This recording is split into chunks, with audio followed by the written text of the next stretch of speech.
सिखों के प्रथम गुरु श्री गुरु नानक देव जी ने पूरी दुनिया को बराबरी, प्रेम और मानवता का संदेश दिया। वो हर धर्म को समान समझते थे, पर इसके विपरीत तुर्क और मुगल हमलावर खुद को सर्वश्रेष्ठ समझते थे। वो दोनों हाथों से मुल्क को लूट रहे थे और तलवार को मजहब की जबान बना पूरे हिंदुस्तान पर अपना परचम फहराना चाहते थे। बेरोक टोक लूटमार और मार काट के इस दौर में धर्म परिवर्तन से घबराकर कश्मीरी पंडित गुरु तेग बहादुर के पास मदद मांगने पहुंचे। तब 8 साल की छोटी उम्र में ही गुरु गोविंद सिंह ने कश्मीरी पंडितों के पक्ष में आवाज उठाकर अपने गुरु पिता को इस जुल्म के खिलाफ लड़ने की प्रार्थना की। पिता गुरु तेग बहादुर ने जुल्म का सामना किया और जब मानव अधिकार शब्द भी इजाद नहीं हुआ था, कश्मीरी पंडितों की रक्षा के लिए अपना जीवन बलिदान कर दिया। शीश कटा दिया पर झुकाया नहीं। पर इसके बाद भी धर्म परिवर्तन का ये जुल्म थमा नहीं। दशमेश पिता की जवानी के साथ साथ ही इस जुल्म के खिलाफ लड़ने का जज्बा भी जवान हो गया। उन्होंने अपने विचारों से अज्ञान के अंधकार को और अपनी तलवार से अन्याय को मिटाने का फैसला लिया। श्री अनंतपुर साहब में खालसा पंथ की स्थापना की और पूरी मुगलिया हुकूमत को झंझोड़ के रख दिया। लोगों के हक, सच और धर्म की आजादी के लिए उन्होंने अपना सब कुछ कुर्बान कर दिया, अपने 4 साहबजादे भी।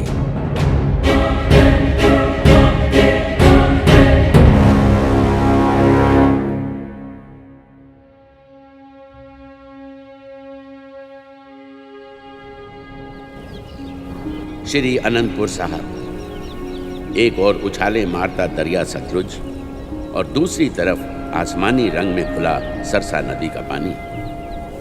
रंग बिरंगी हरी भरी वादी की गोद में गुरुजी के 4 साहबजादे हंसते खेलते बड़े हुए। वो नगाड़े की चोट पर खुली हवा में उड़ते और लोग देखते रह जाते।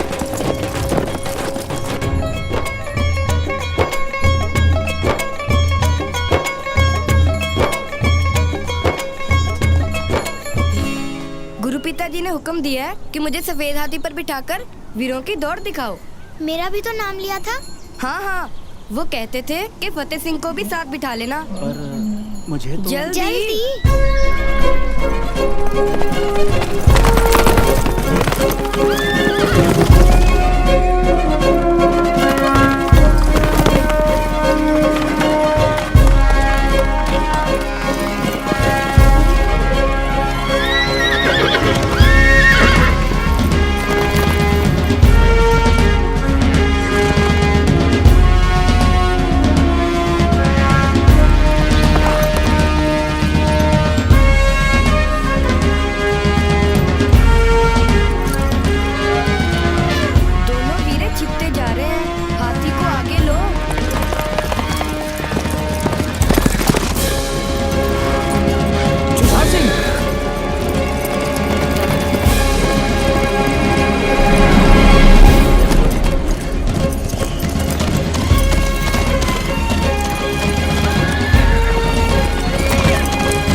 डूबने से बचा है।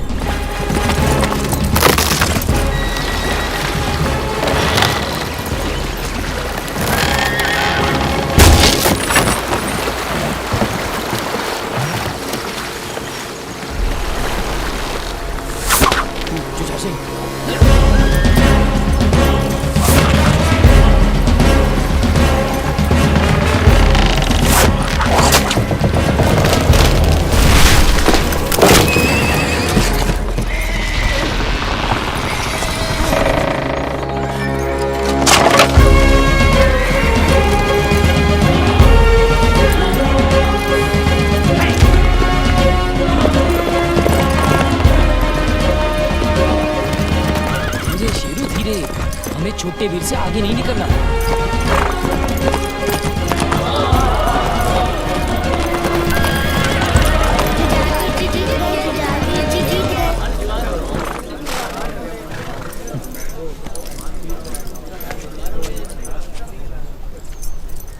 प्रताप सिंह जी, अब हमें नीचे उतारो। ये हुक्म तो गुरु साहब ने मुझे नहीं दिया था। घुड़सवारी अच्छी कर लेते हो। एक ब्राह्मण फरियाद लेकर आया है। गुरु साहब ने आप जी को बुलाया है।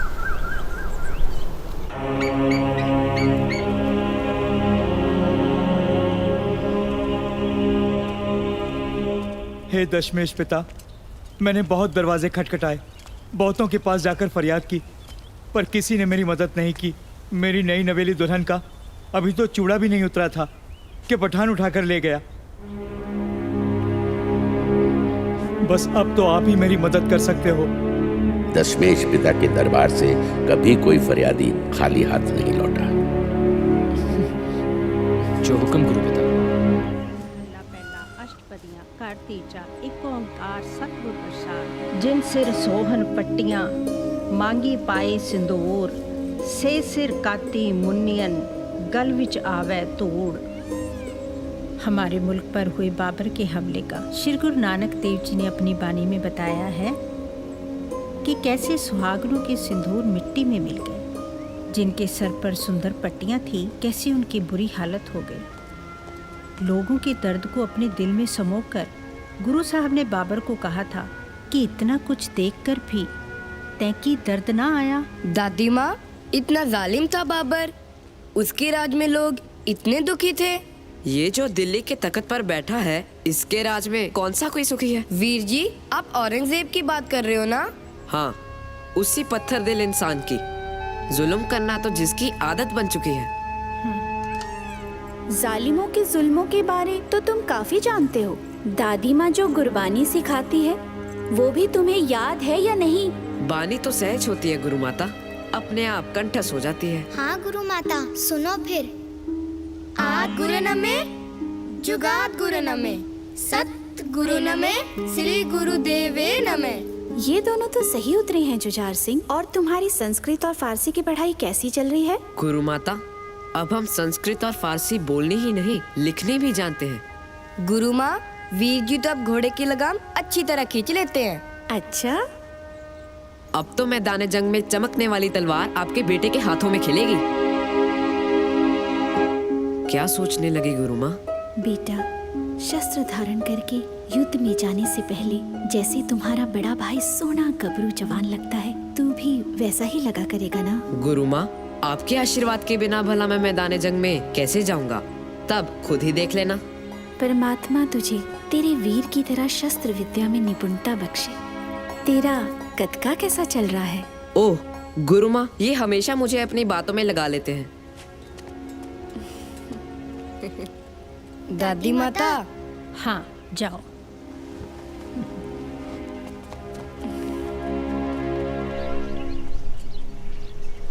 देवकीदास, गुरु पिता का आदेश है कि आगे से अगर तुम्हारी चोरू के साथ कोई छेड़खानी करे तो अपनी रक्षा खुद करनी सीखो। मैं वादा करता हूँ गुरु साहब जी का मैं बहुत शुक्रगुजार हूँ अजीत सिंह जी, जिन्होंने मेरी मदद के लिए आपको भेजा। वाहिगुरु जी का खालसा, वाहिगुरु जी की फतेह।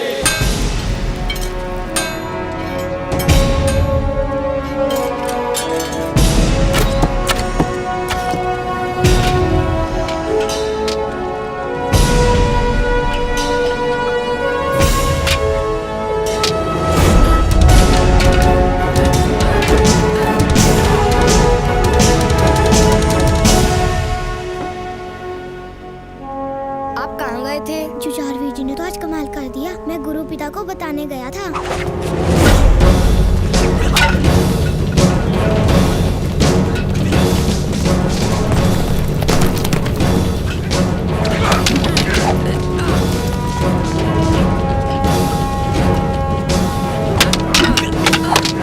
अजीत सिंह, जुझार सिंह तो आज पता नहीं क्या खा कर आया है।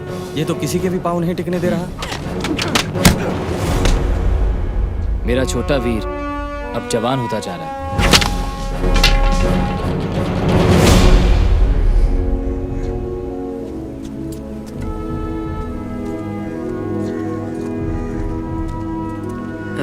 वीर जी, मेरी तलवारबाजी शुरू करवाओ। उस्ताद जी भी यही महसूस करते हैं। जुझार सिंह के शरीर में अब काफी फुर्ती है। तलवारबाजी के कई गुर तो मैंने अपने आप सीख लिए हैं। आप चाहो तो देख सकते हो। अच्छा जी। मेहर सिंह जी,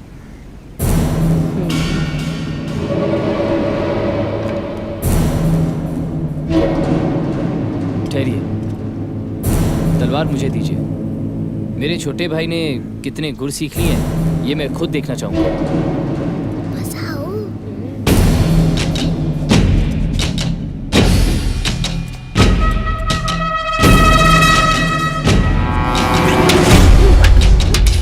तो ऐसा लगता है वीर जी कि मैं मैदाने जंग में दुश्मन के हाथ पकड़ी तलवार को गिरा सकता हूँ।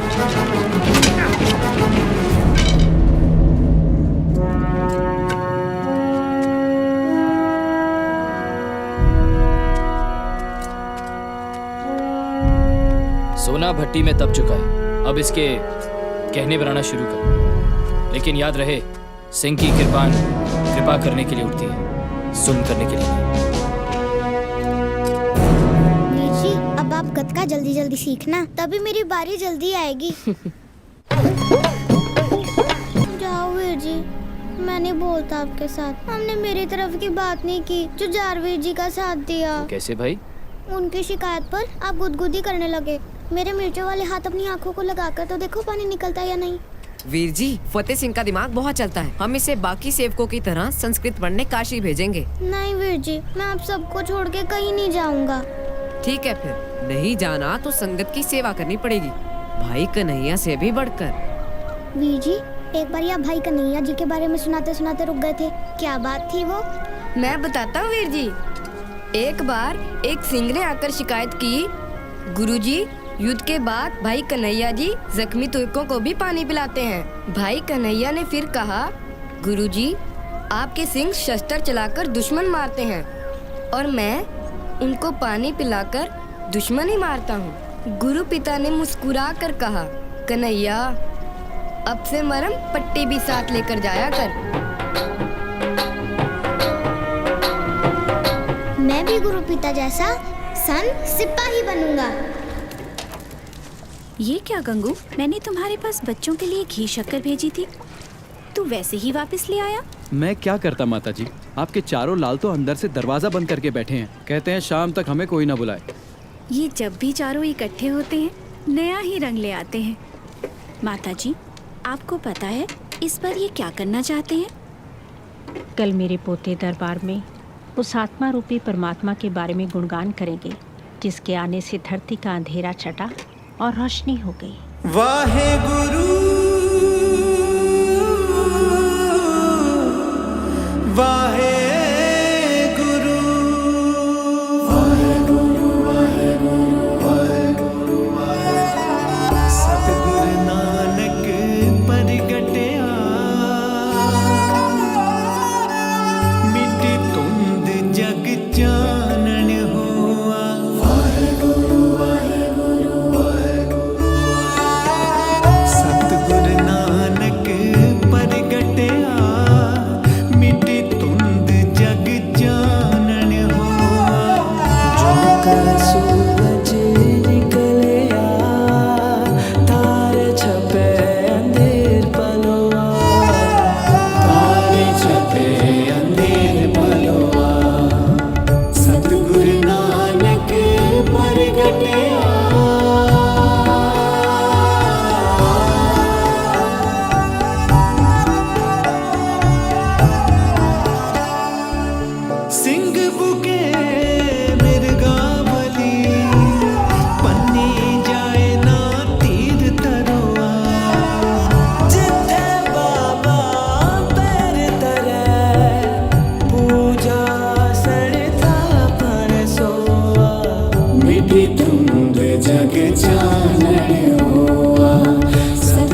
देखा, मेरे पोतों ने खुश कर दिया मेरे लाल को।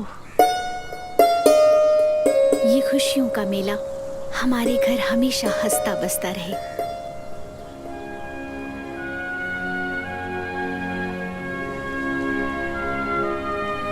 पर ये रौनकें बहुत दिनों तक नहीं रही।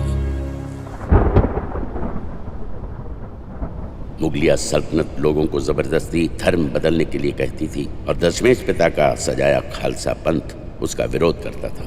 इसलिए हर धर्म और हर जाति के लोग गुरुजी के साथ जुड़ते हैं और फक्र महसूस करते हैं। उनकी बढ़ती ताकत मुगलिया हुकूमत और पहाड़ी राजाओं की परेशानी का सबब बनती जा रही थी। सूबा सरहंद वजीर खान को शरद ऋतु में पसीने आ रहे थे। उसको कुछ समझ नहीं आ रहा था कि वो क्या करे। हम गुरु और उसके सिंगों से कई लड़ाइयां हार चुके हैं। 1 लाख फौज दिल्ली से और मंगवाकर इनका सफाया करवाइए। ऐसा नहीं हो सकता कि सांप भी मर जाए और लाठी भी ना टूटे। एक आदमी की मौत के साथ खालसा पंथ की कमर भी टूट जाएगी। मैं समझ गया हुजूर, लेकिन उस गुरु के साथ टक्कर कौन लेगा? मुगलिया सल्तनत का सबसे ताकतवर सूरमा पेंडे खान।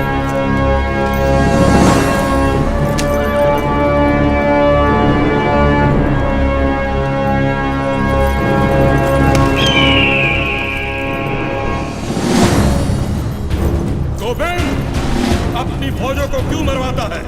चल, तू और मैं आपस में दोनों लड़कर जंग का फैसला कर लेते हैं। गुरु साहब ने 5 प्यारों से आज्ञा मांगी। फिर तैयार हो जा गोविंद।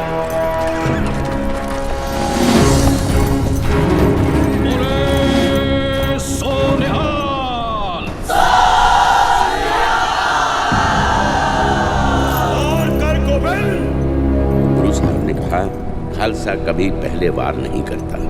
ललकारा तूने है पेंडे खान, वार मैं कैसे कर सकता हूँ? नहीं, पहला वार तू कर गोविंद। गुरु साहब ने कहा, सोच ले पेंडे खान, अगर वार करने की तमन्ना दिल में ही रह गई तो फिर क्या करेगा? तो फिर बचा अपने आप को। देखो दीनाबेग साहब, पेंडे खान का तीर खालसा पंथ की कमर तोड़ने के लिए तैयार है।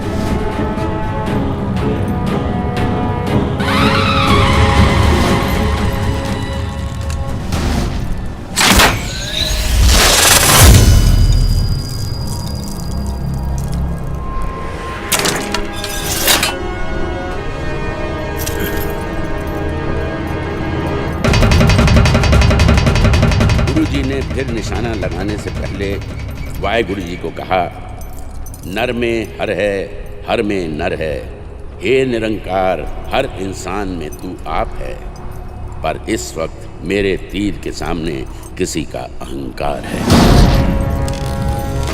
पेंडे खान की खबर सुन वजीर खान तिलमिला उठा। उसकी नजर फिर पहाड़ी राजाओं पर पड़ी। वजीर खान ने पैगाम भेजा है कि गोविंद की ताकत को खत्म करने के लिए हम उसके साथ हाथ मिला लें। उस जालिम के साथ हमें कोई समझौता नहीं करना चाहिए, खास तौर पर गोविंद के खिलाफ। हमने उससे जितनी लड़ाइयां लड़ी, हम सबको मुंह की खानी पड़ी। फिर भी गोविंद ने कभी भी तुम्हारी किसी की जमीन के एक टुकड़े पर भी कब्जा नहीं किया। इसमें भी उसकी कोई चाल होगी। बिल्कुल। वजीर खान भी परेशान ना होता तो ये पैगाम ना भेजता। हम सब आपकी राय के साथ चलेंगे राजा अजमेर चंद। मुगलों और पहाड़ी राजाओं ने एक दूसरे के साथ हाथ मिलाकर आनंदपुर के किले को घेर धावा बोला और जंग शुरू हो गई। 6 महीने बीत गए। शरद ऋतु ने हर तरफ पांव पसार दिए। सिपाहियों में बीमारी फैलने लगी। मुगलों और पहाड़ी राजाओं के खजाने खाली होने लगे। सिपाहियों में बगावत दिन ब दिन बढ़ती जा रही थी। किले में भी हालत ठीक नहीं थी। 6 महीने से किले में खाने पीने का सामान ना के बराबर था। भूखमरी इस हद तक फैल चुकी थी कि 100 सिंहों ने गुरु साहब को छोड़ने का फैसला किया। गुरु साहब ने अपनी माताजी को उनके पास बात करने के लिए भेजा। तुम्हारे गुरु ने तुम्हारी विनती मंजूर कर ली है। बस इस बिदावे पर लिख दो कि तुम उनके सिख नहीं और वो आपके गुरु नहीं। हम लिखने के लिए तैयार हैं। यहाँ अब सिवाय भूखमरी और मौत के अलावा कुछ नहीं। इस किले को छोड़कर जाना ही अच्छा है। अगर कोई और सिंह आज से खुद को सिंह नहीं कहलाना चाहता तो वो भी इनके साथ बाहर जा सकता है।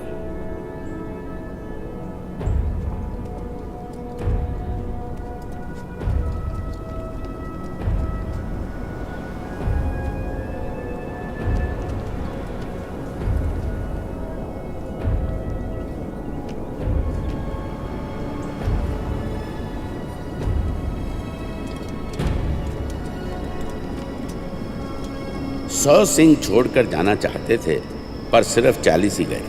बाकियों के जमीर ने आज्ञा नहीं दी। सिपे सालार, वो सिंह जा रहे हैं। रुक जाओ, लगता है डर कर भाग रहे हैं। जाने दो। सही सोचा जनाब। इससे पहले कि हमारी फौजें घेरा तोड़ दें, बस ऐसे ही ये किला खाली हो जाए। एक बार धोखा देने के बाद आखिरकार घास में सांप की तरह रेंगता वजीर खान का गुरु साहब को पैगाम आया, जिसमें मुगलों ने अपने धर्म और पहाड़ी राजाओं ने गौ माता की कसम खाई कि अगर गुरु साहब किला खाली कर दें तो कोई उनकी परछाई की तरफ भी नहीं देखेगा। वो जिस तरफ जाना चाहें अपने सिंगों को लेकर जा सकते हैं। गुरु साहब ने इस प्रस्ताव को अपने कुछ करीबी सिंहों के कहने पर मंजूर कर आनंदपुर का किला खाली कर दिया। जोरावर सिंह, फतेह सिंह, जल्दी करो, माताजी तुम्हारा इंतजार कर रही हैं। वीर जी, हमें भी आपके साथ रहना है।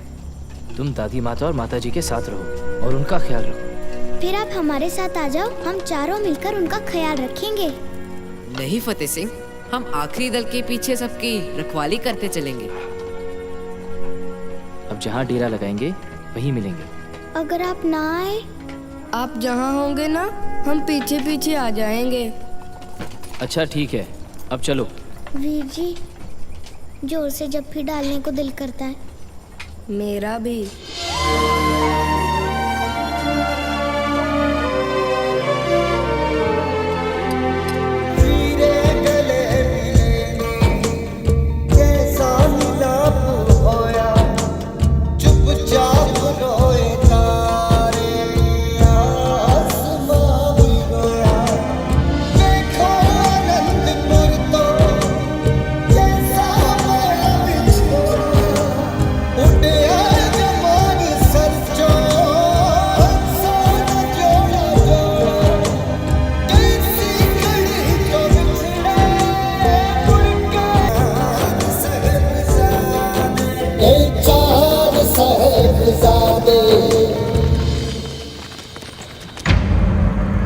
खान साहब, समझौते मुताबिक गुरु और उनके सिंगों ने शांतिपूर्वक किला खाली कर दिया। मुझे किले की ईंटें सर पर मारनी है। मुझे तो अपना शिकार गोविंद किले से बाहर चाहिए था।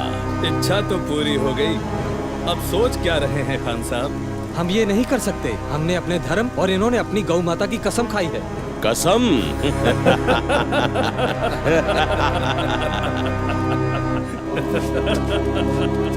ये लोग जैसे ही कीरतपुर पार करने लगे, पीछे से हमला बोल दो। गुरु के साथ साथ एक भी सिंह जिंदा ना बचे।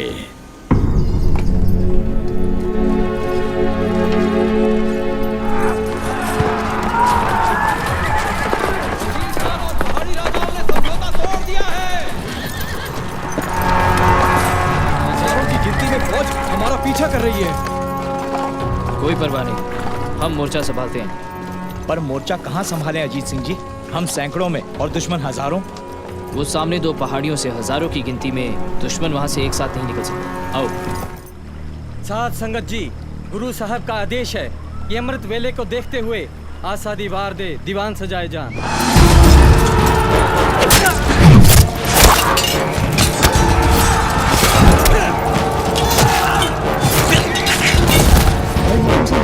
मुगलों और राजपूतों का एक और झुंड हमारी तरफ आ रहा है। इन दोनों भाइयों को यहाँ नहीं होना चाहिए। अजीत सिंह जी, दुश्मन चालाकी से किसी और रास्ते जाकर सिरसा किनारे हमला न कर दे। हमें एक बार जाकर देख लें। आप चलिए, मैं आपके पीछे से आता हूँ। पहाड़ी पर पड़े उस पत्थर को फेंक कर रास्ता कर दो। हम कहाँ जा रहे हैं? हमें सिरसा किनारे जाकर एक बार वहां की खबर ले लीजिए।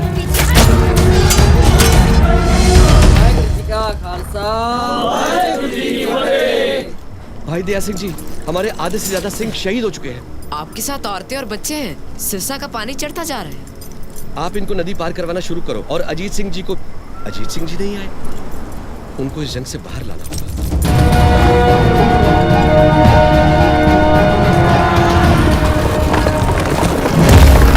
खड़े हो जाओ, यहाँ से एक भी मुगल सिरसा की तरफ जा ना पाएगा।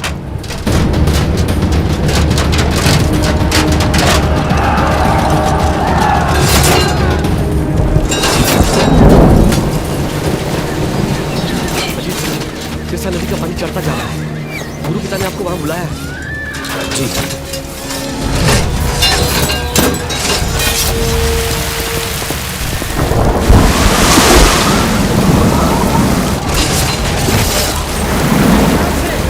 पानी का बहाव बहुत तेज है, कहीं आपके पैर ना उखाड़ दे। सिंहों का मोर्चा भारी पड़ रहा है। पहाड़ी पर चढ़कर उन पर पीछे से वार करो।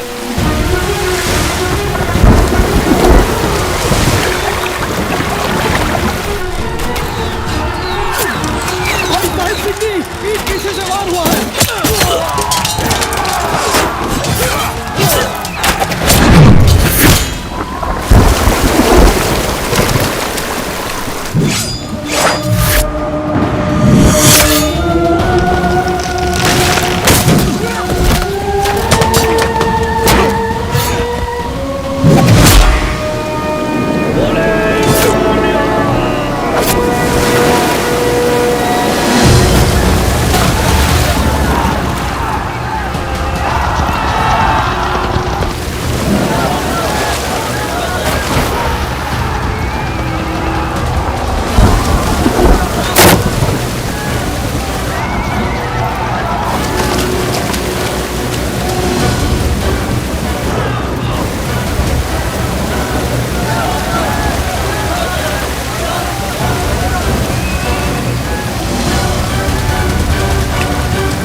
खान साहब, हम पुल की तरफ से इनका पीछा करते हैं।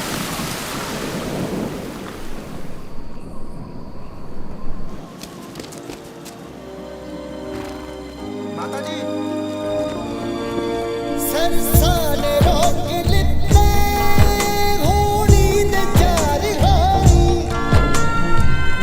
हम दूर तक देख कर आए हैं माता सुंदरी जी, कोई दिखाई नहीं दिया। भाई मनी सिंह जी, हमें दिल्ली की ओर चल देना चाहिए।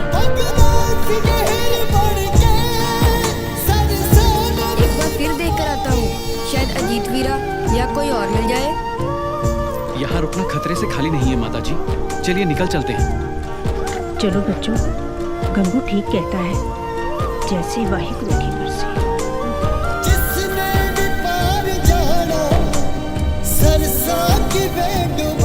उन्होंने इंतजार किया होगा, लेकिन खतरा देखते हुए शायद दिल्ली की तरफ चले गए होंगे, जैसे कि पहले तय हुआ था। जी, कोटला निहाम होते हुए पुरमाजरा चलने का हुक्म हुआ है। उस दिन अगर सिरसा नदी कहर न ढाती तो आज इतिहास कुछ और ही होता। गुरु साहब का परिवार एक दूसरे से बिछड़ गया। माताजी गंगू के साथ उसके गांव खेड़ी चली गई। चौधरी बुद्धू चंद ने गुरु साहब को अपनी गढ़ी में शरण दी, जहां से पहले भी वो एक लड़ाई लड़ चुके थे।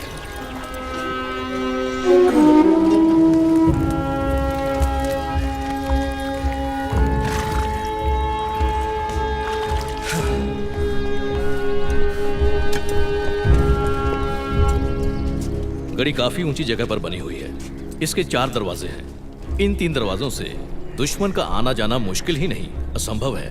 केवल इस बड़े दरवाजे से आया जाया जा सकता है। इसके बाहर झाड़ियां और पहाड़ियां हैं। गढ़ी के हर तरफ हमारी नजर रहनी चाहिए।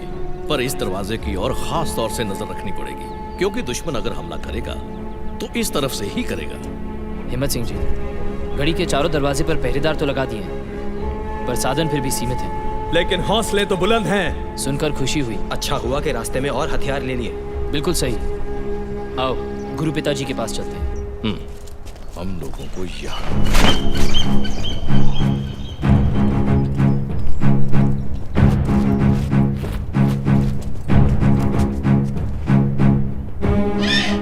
गुरु पिताजी, गढ़ी के चारों तरफ पहरेदार लगा दिए गए हैं। दशमेश पिताजी, आपके हुक्म अनुसार जख्मी सिंहों का इलाज चल रहा है। हम गढ़ी के आसपास कड़ी नजर रखेंगे। मुगल फौज यहाँ किसी भी वक्त पहुंच सकती है।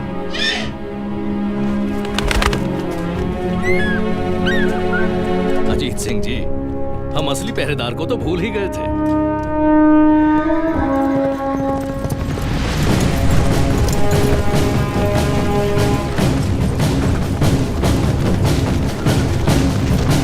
चमकौर के बाशिंदों सुनो, खलक खुदा का, मुल्क बादशाह का, हुक्म वजीर खान का, ध्यान से सुनो। हिंद का पीर अपने सिंहों के साथ चमकौर की गढ़ी में पहुंचा है। फौजदार का हुक्म है, जो कोई भी अनंतपुर के गुरु की या उसके सिंहों की मदद करेगा, उसका सर कलम कर दिया जाएगा। बेटा, ये चूरमा तो मैंने तुम्हारे लिए बनाया था। तुम इसे लेके कहाँ जा रहे हो? माँ, अनंतपुर साहब वाले गुरुजी और उनके सिंह गढ़ी में आए हुए हैं। सभी लोग उनके लिए कुछ ना कुछ लेके जा रहे हैं। ये चूरमा मैं उनको देकर आऊंगा। ना बेटा, ऐसा मत करना, हम पर कोई और मुसीबत ना आ जाए। क्यों री कुड़िए, तू क्यों बच्चे को डरा रही है? क्या बुरा करने जा रहा है मेरा लाल? तू जा बेटा। मैं चलता हूँ बेबे। तू मेरे पोते को उन 40 सिंगों जैसा डरपोक बना रही है जो गुरु साहब को किले में छोड़ आए थे। तुझे पता भी है जब वो भगौड़े घर गए तो घर वालों ने उनकी क्या हालत की? लो पहन लो चूड़ियाँ मेरी और संभालो अपना चौका चूल्हा। अपनी तलवार मुझे दो। मैं गुरु की सिंगनी बन के मैदान में डट जाती हूँ। मेरी बात तो सुनो। पीछे हट जाओ। जो गुरु का सिंह नहीं, वो सिंगनी का भी सिंह नहीं। मैं अपने गुरु के दुश्मनों से खुद लड़ूंगी। ओ मूर्ख, सर दे के तुमने खंडे का अमृत छका है। जुल्म से टक्कर लेने के लिए तुम्हें उन्होंने सिपाही बनाया और तुम उनको छोड़कर घर भाग आए हो। 40 को अन्न पकाने वाली घरवालियाँ बहुत याद आ गई। माता गुजरी का लाल भी तो पेट से भूखा था। शेर की गुफा में रहना तुम सबको रास ना आया गीदड़ो। बंदे बनने लगे थे।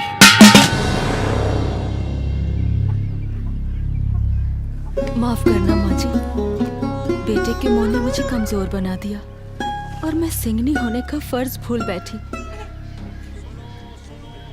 इससे पहले कि इस पहरेदार की आवाज मेरे जैसे किसी और माँ को डराए। सुनो सुनो सुनो, चमकौर के बाशिंदों सुनो, खलक खुदा का, मुल्क बादशाह का।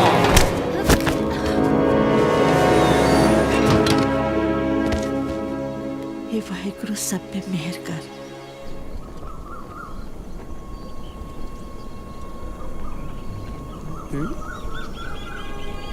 भाग सिंह जी, वो देखो, 2 बच्चे झाड़ियों में छिपते हुए गढ़ी की तरफ आ रहे हैं। चलो देखते हैं।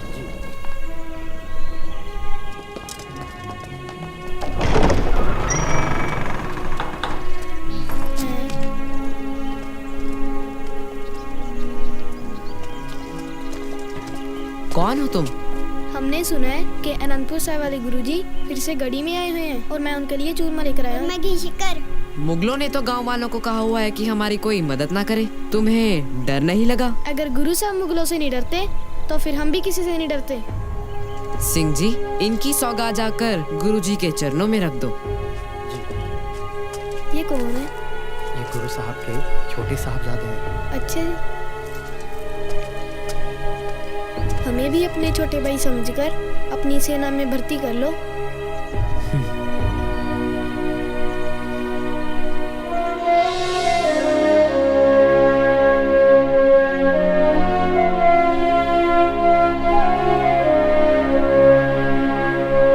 वीर जी,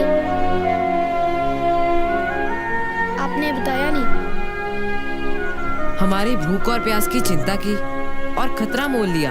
ये काम किसी योद्धा सूरमे से कम है? भाग सिंह जी, इन दोनों नन्हे योद्धाओं को हिफाजत से इनके घर तक पहुंचा दो।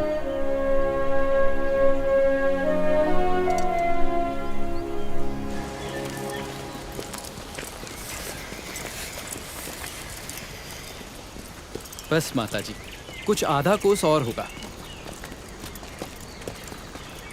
लो, आ गए। कुम्मा, ओ कुम्मा!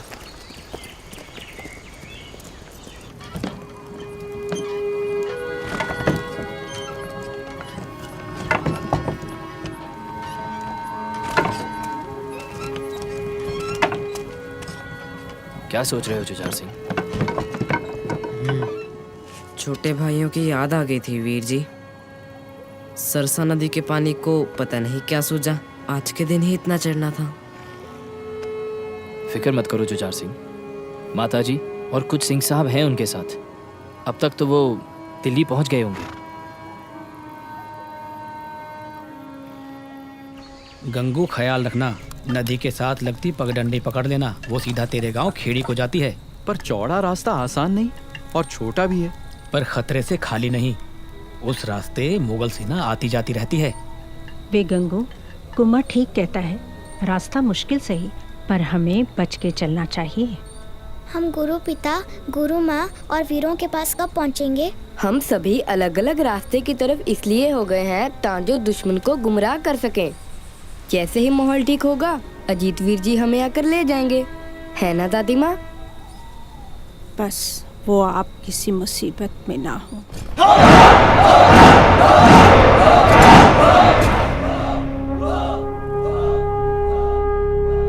सुबोय सरहंग! मान सिंह जी, गिनती में मुगल फौज कितनी होगी? यही कोई 10 लाख के करीब। 42 के सामने 10 लाख?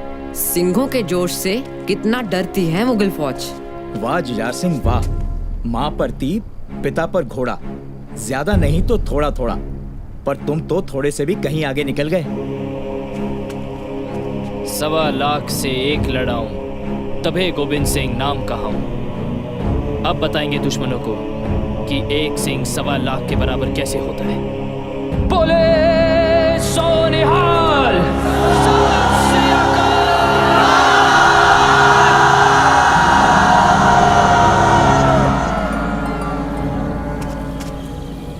बात सुन नपन मियाँ, तुम तो कहते थे मुट्ठी भर सिंह है।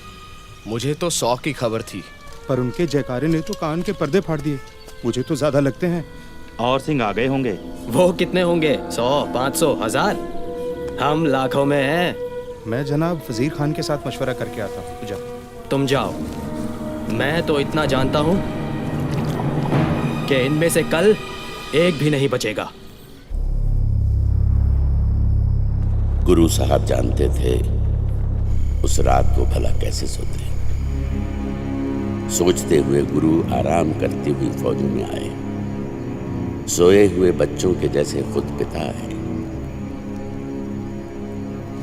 हौले दबे पांव टहल रहे थे सतगुरु। भक्ति से मुरीदों की बहल रहे थे सतगुरु।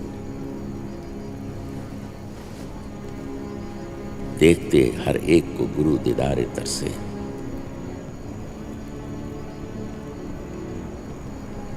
जिन सिंहों ने कल मौत के साहिल था उतरना, कल सुबह था जिन खालसों ने जंग में मरना, सतगुरु सिंहों को निहारते थोड़ी और आगे आए। साहबजादे जहां दोनों ही सोए हुए पाए, जिगर के टुकड़ों से हुआ जबकि गुजरना मुश्किल हुआ, इस जगह से कदम आगे को धरना। सोचते थे कल दोनों ही परवान चढ़ेंगे, और खुरदार मेरे सचखंड में तुम चैन करोगे।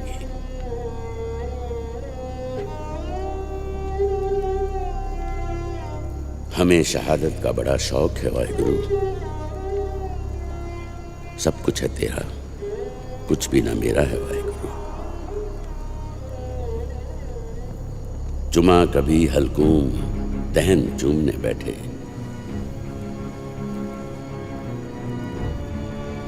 जैसे धरती पर सोए तो कमल चूमने बैठे।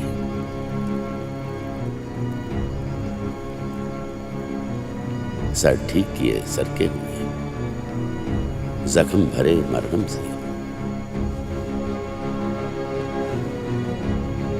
साफे कभी सिंहों के, बिछाते उठाते हुए जमीन से। उल्फत के ये जज्बे नहीं देखे कहीं हमने। है देखना एक बात सुने भी नहीं हमने। करतार की सौगंध है, नानक की कसम है, जितनी भी हो गुरु गोविंद की तारीफ वो कम है।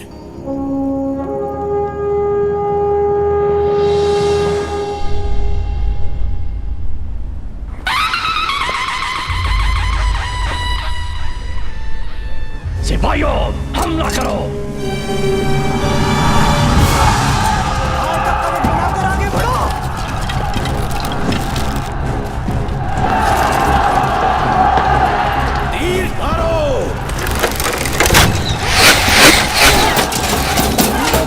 लगातार करो ताकि गड़ी से सिंह बाहर ना आ सके और हमारे आदमी गड़ी तक पहुंच जाए। हमला करो।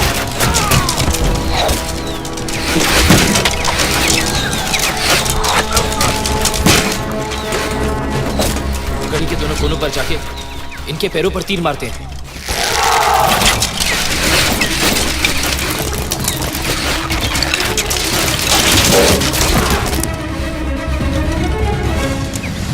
रुक जाओ, तीर ना चलाओ, हमारे अपने आदमियों को लगेंगे।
रणनीति बदलनी पड़ेगी। मैंने तुम्हें लाखों सिपाही दिए ख्वाजा मोहम्मद, मुट्ठी भर सिंहों को तुम काबू नहीं कर पाए। जाओ, जाकर एक बार हमला करो और सबको खत्म करो। खान साहब वो ऊंची जगह पर बैठे हैं और हम नीची जगह पर। अगर हमने एक बार हमला किया तो हमारे कम से कम 20,000 जवान मारे जाएंगे। नहीं नहीं, ये नुकसान तो बहुत ज्यादा है। ठहरो, मुझे सोचने दो।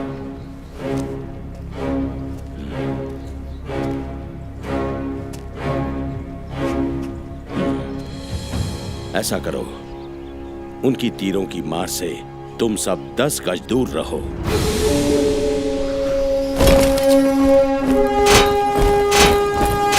सिंहों के पास फिर 2 ही विकल्प रह जाएंगे।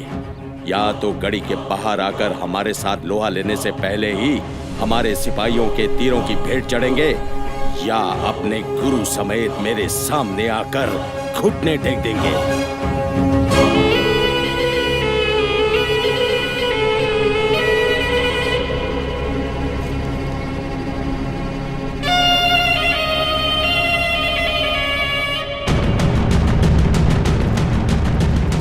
समय आ गया है शहीदी पाने का।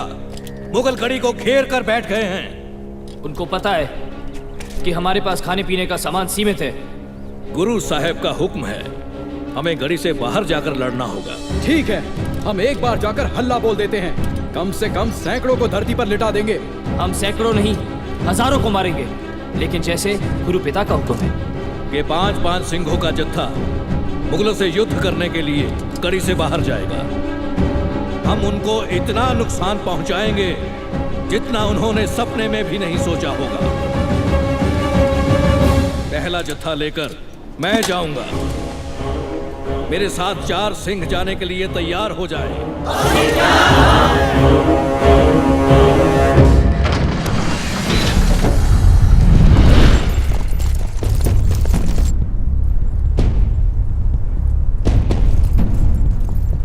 धीरे, धुंध का फायदा उठाकर दुश्मन तक पहुंचना है।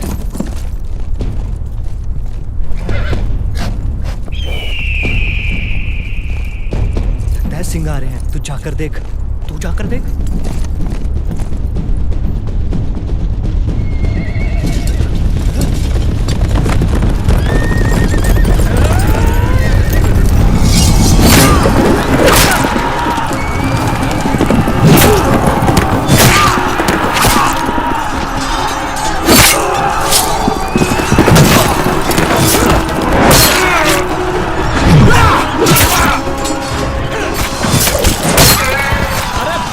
आपस में क्यों लड़ रहे हो?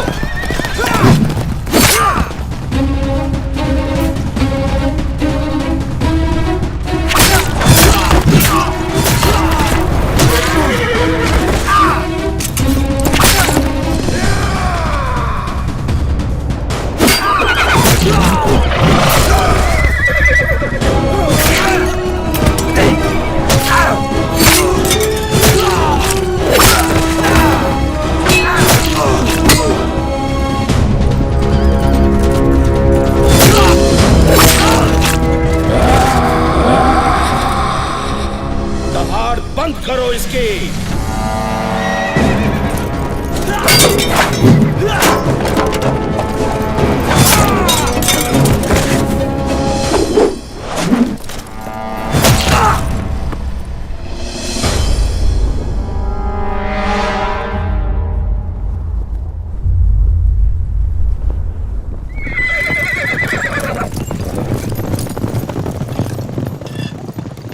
इसी घर की खबर है जी।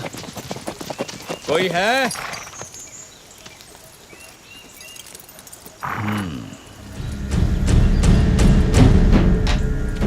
लगता कोई आ गया। जी हुजूर। तूने अनंतपुर वाले गुरु के किसी परिवार वाले को या उनके सिंहों को देखा है?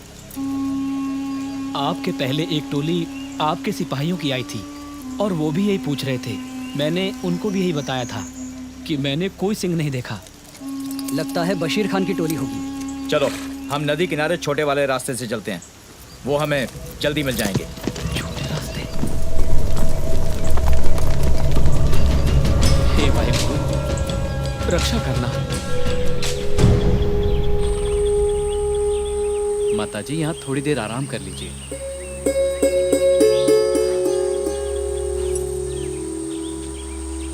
फतेह सिंह, तो क्या सोच रहा है फतेह सिंह? दादी माँ, माता जी की याद आ रही थी। याद तो मुझे भी आ रही थी, पर माता जी के साथ अजीत वीरा, जुजार वीरा और गुरु पिता तो होंगे ना दादी माँ? हाँ पुत्र, शायद। दादी माँ, माता जी भी हमें याद करते होंगे ना? क्या हुआ माता जी? आप फिक्र मत कीजिए माता जी। आपके लाल जहाँ भी होंगे खुश होंगे। चौकड़ी एक दूसरे के बिना नहीं रह सकती। हे वाहिगुरु, सुख रखना। भाई दया सिंह जी, 3 जत्थे गढ़ी के बाहर जा चुके हैं। अब अगला जत्था मैं लेकर जाऊंगा। बस अरदास करने के बाद गुरु पिता का आशीर्वाद लेकर आता हूँ। हेलो जी सिंह जी, आप इस युद्ध में नहीं जा सकते। क्यों नहीं जा सकता? आपकी कुर्बानी से पंथ को कभी ना पूरा होने वाला घाटा होगा। मुझे शहीद हुए सिंहों से अलग करके ना देखो भाई दया सिंह जी। खालसा पंथ रिश्तों का मोहताज नहीं। मैं अपने गुरु पिता को अच्छी तरह जानता हूँ। वो मुझे जंग में भेजने के लिए अपने हाथों से गढ़ी का दरवाजा खोल देंगे। अजीत सिंह अपनी जिद पर अड़े हुए हैं। अब तो बस गुरु साहिब ही रोक सकते हैं।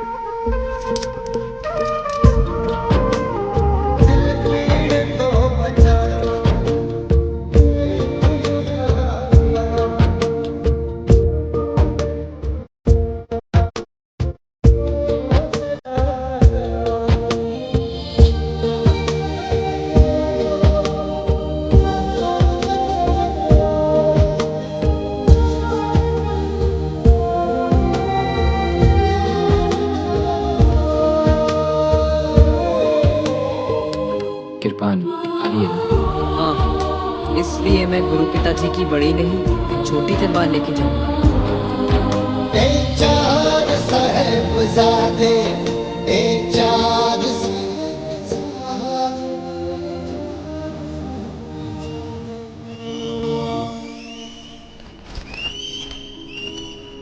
गुरु साहब जी, हमने आपके पास एक फरियाद की थी,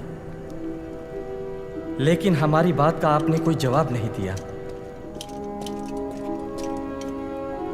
गुरु पिता, मैं युद्ध में जाने के लिए तैयार हूँ। अजीत सिंह जी, आप... नाम मेरा अजीत है। जीता नहीं जाऊंगा, जीता गया अगर तो जिंदा नहीं आऊंगा। मुझे आशीर्वाद दीजिए गुरु पिता। दशमेश पिता ने अजीत सिंह को जंग में भेजकर साबित कर दिया कि माता गुजरी के लाल को लोगों के सर मांगने का ही शौक नहीं, जरूरत पड़े तो कौम की खातिर अपने बेटे का सर भी दे सकते हैं। देशवा पर मोहे है शुभ कर्मंते कभू न डरूं, न डरूं और सो जब जाए लड़ूं, निश्चय कर अपनी जीत करूं।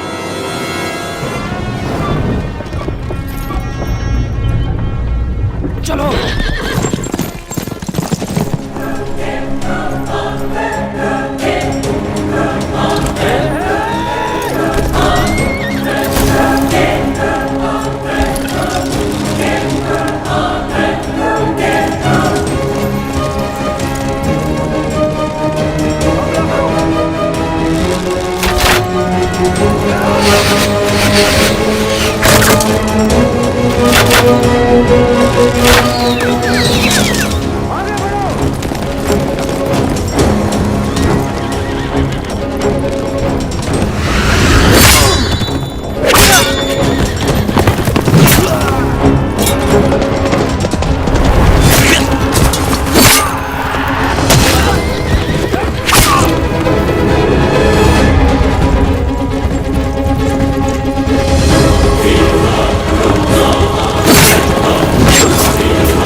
बेटा सुनो, जिस चीज की जरूरत हो ले आओ।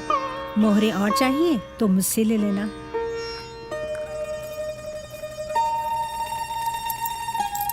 रख बेटा।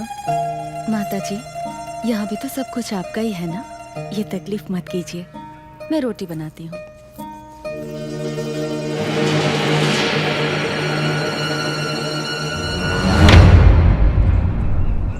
गुरुजी, सरसा नदी पर आकर सारा परिवार बिछड़ गया। माताजी, छोटे साहबजादे पता नहीं कहाँ चले गए। अजीत सिंह जंग में शहीद हो चुके हैं, फिर भी आपके माथे पर कोई शिकन नहीं। दुनिया जीने के तरीके ढूंढती है, आपका हौसला सिंहों को शहीद होने का जोश दिलाता है। बस अब तो बाबा जुझार सिंह पर ही आस है कि ये बड़े होकर पंथ की बागडोर संभालें। गुरु पिताजी, मैं भी बड़े वीर की तरह जंग में जाऊंगा। ना जुझार सिंह ना, आप ऐसी बात ना करो। आप तो अभी बहुत छोटे हो। गुरुजी, इनको समझाओ ना।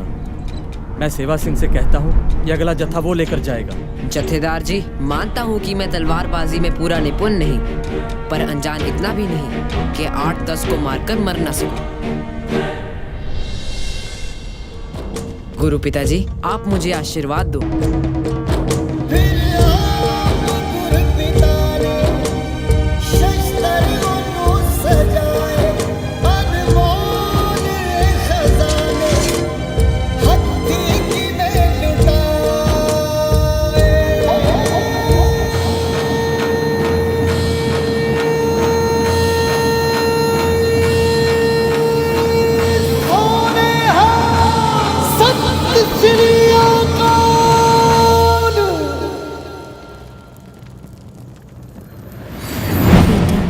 शस्त्र धारण करके युद्ध में जाने से पहले जैसे तुम्हारा बड़ा भाई सोना गबरू जवान लगता है, तू भी वैसा ही लगा करेगा।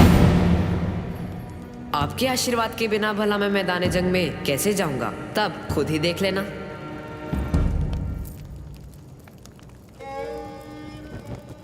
गुरु माँ, आप यहाँ? हाँ, जंग पे जाने से पहले मैं अपने बेटे को मिलने आई थी। गुरु पिताजी के चरण स्पर्श करते वक्त मैं यही सोच रहा था कि काश आज मेरे पास मेरी गुरु माँ होती, मैं उनका भी आशीर्वाद लेकर जंग को जाता। डर तो नहीं लग रहा? माँ, मैं तो सर से पांव तक जोश में भर गया हूँ। मुझे फक्र है मेरे लाल, आज मेरा लाल जंग में लड़ने वाला योद्धा बन के नितरेगा।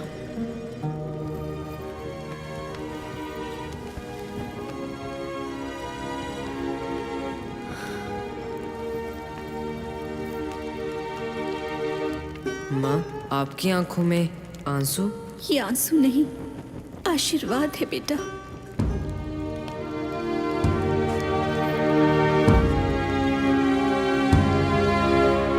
जिव जिव हुक्म तिवे तिवकार, नानक साची की साची कार।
दूसरा पुत्र है।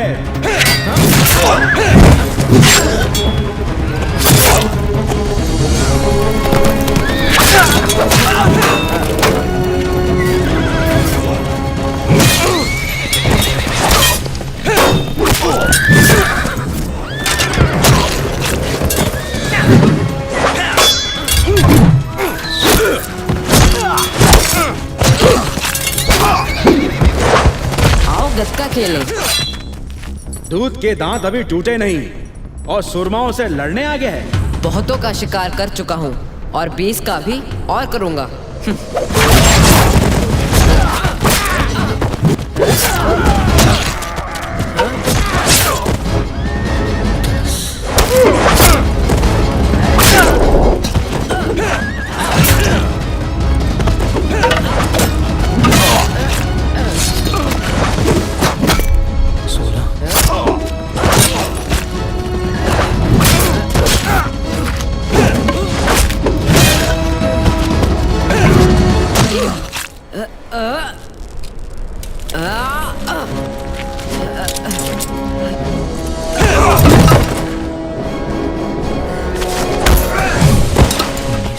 ओए गुरु के पुत्र, बस तूने तो 20 कहे थे।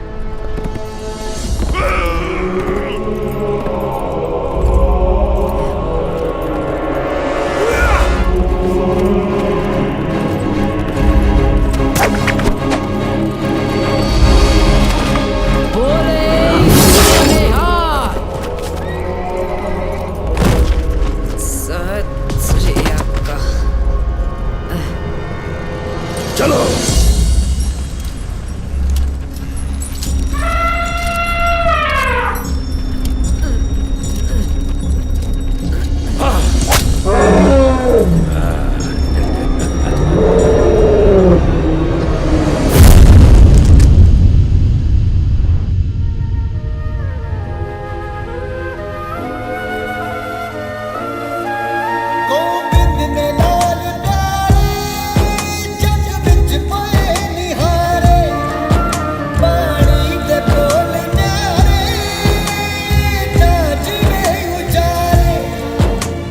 मेरा मुझ में किछ नहीं, जो किछ है सो तेरा, तेरा तुझको सौंप दे, क्या लागे मेरा।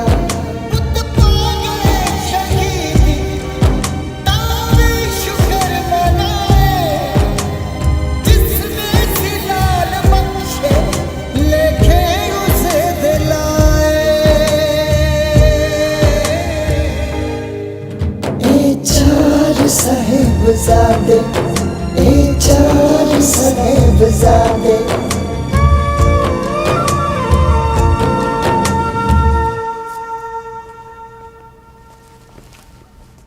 गंगू, गंगू,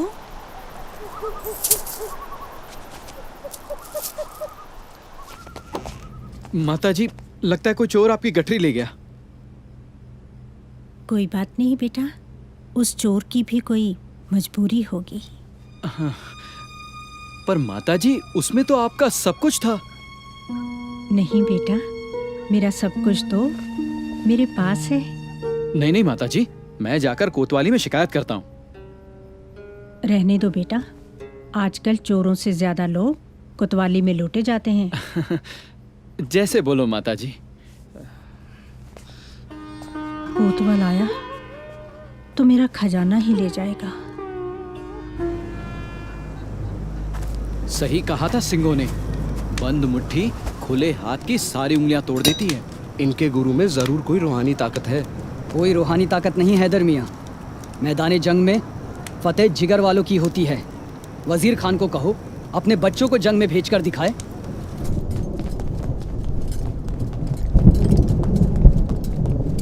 मुगलों की तरफ से कोई हलचल नहीं है जत्थेदार जी। गुरु साहब ने फैसला किया है कि कल के जत्थे के साथ वो खुद जंग में जाएंगे। नहीं संगत सिंह जी, ये नहीं होना चाहिए। किसी भी कीमत पर हमें गुरु साहब को रोकना ही होगा। भाई दया सिंह जी, गुरु साहब ने पंच प्यारों को अमृत छकाकर खालसा पंथ बनाया। हाँ, इसका मतलब पंच प्यारे ही पंथ और पंथ ही पंच प्यारे हैं। बिल्कुल। बस फिर हम सब गुरु साहब के पास जाकर विनती करते हैं कि गुरु जी, आप हो तो पंथ है और हमारे सिखों के लिए पंथ ही सब कुछ है। खालसा ही गुरु और गुरु ही खालसा है।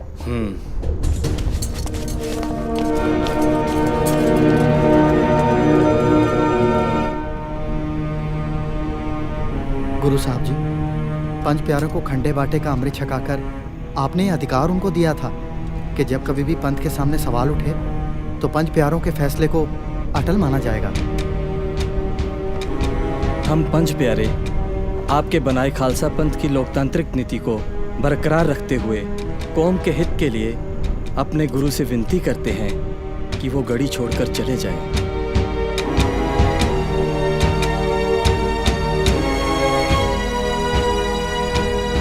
वाहिगुरु जी का खालसा, वाहिगुरु जी की फतेह।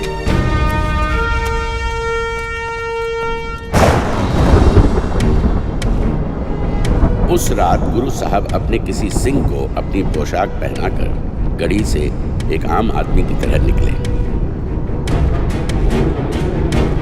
उनके साथ भाई दया सिंह, धर्म सिंह और भाई मान सिंह थे, लेकिन जाते जाते भी योद्धा की तरह दुश्मनों को ललकारते हुए गए। ताली ठोककर कहा,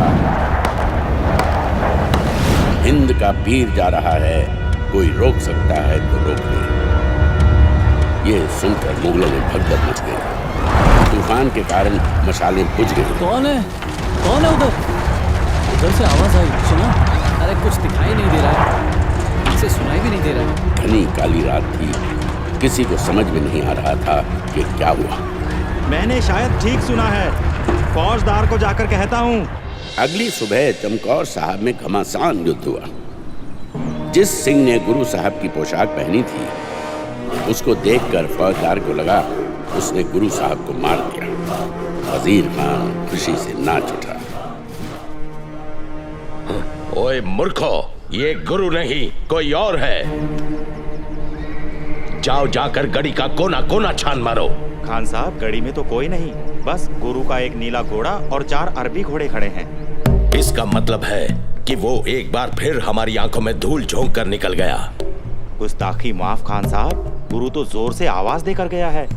कल रात जो मैंने सुना फिर वो ठीक था। हिंद का पीर जा रहा है, कोई रोक सके तो रोक लो। मैंने तो फौजदार को उसी समय जाकर कहा। मुझे क्यों नहीं बताया? अब जाओ हर तरफ जाकर उसे तलाश करो। मुझे वो हर हालत में चाहिए। मैं उसे तुर्की पगड़ी बांधकर अपना गुलाम बना लूंगा। सिपाहियों, देखते क्या हो, मार गिराओ उस गुरु के बाज को।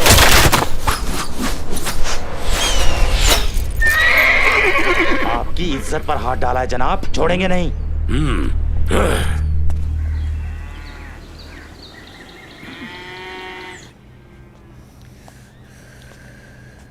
ये लो बेटा दूध।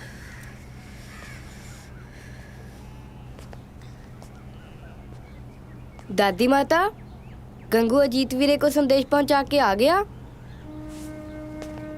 तू भी अपने दादाजी की तरह बात को भूलता नहीं। दादी माँ, आज मैं सपने में दादाजी को मिला। दादाजी को? हाँ, वो दिल्ली चांदनी चौक में रहते हैं। उन्होंने वहाँ बहुत बड़ा महल बनाया है। हाँ, और महल का रंग सफेद है।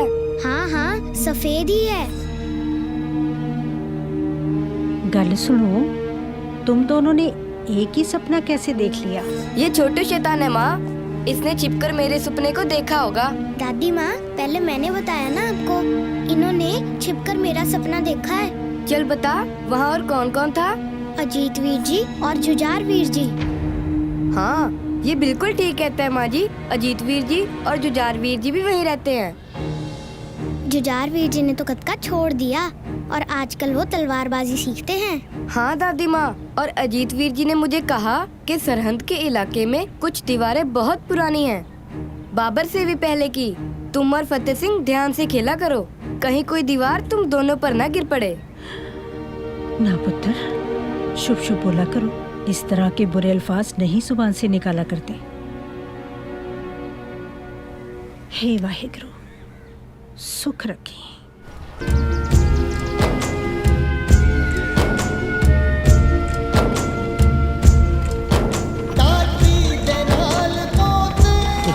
लाखों की फौज लेकर भी वजीर खान अब तक गुरु को पकड़ तो नहीं सका। अब बच्चों और औरतों पे जुल्म करने वाला सुरमा नहीं, शैतान कहलाता है। और ये काम हमारे हाथों हो रहा है। बेहतर होता कि हुक्मरान गुरु की तलाश में हमें भी चमकोर बुला लेते।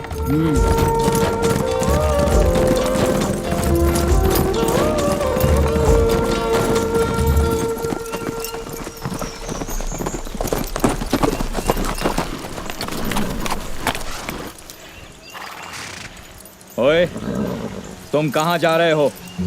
अगले गांव किसी को मिलने जा रही हूँ। क्या नाम है तुम्हारा? भागो, बीबी भागो। तुम में से किसी ने अनंतपुर वाले गुरु को देखा? हाँ, दिन रात देखती हूँ। अभी अभी देखा। कहाँ? तू भी अपनी आंखें बंद करके ध्यान लगा, तुझे भी गुरु साहब दिखेंगे। ओए सिखड़िए, तुझे ये तलवार दिखाई देती है? अगर कुछ पता है तो बता, हमें उसे गिरफ्तार करने का हुक्म हुआ है। पहले 2 गज तो छलांग मार ले, फिर 6 गज भी मार लेना। क्या मतलब है तेरा? पहले गुरु के सिंगनी को तो पकड़ कर दिखा, फिर गुरु को भी पकड़ लेना।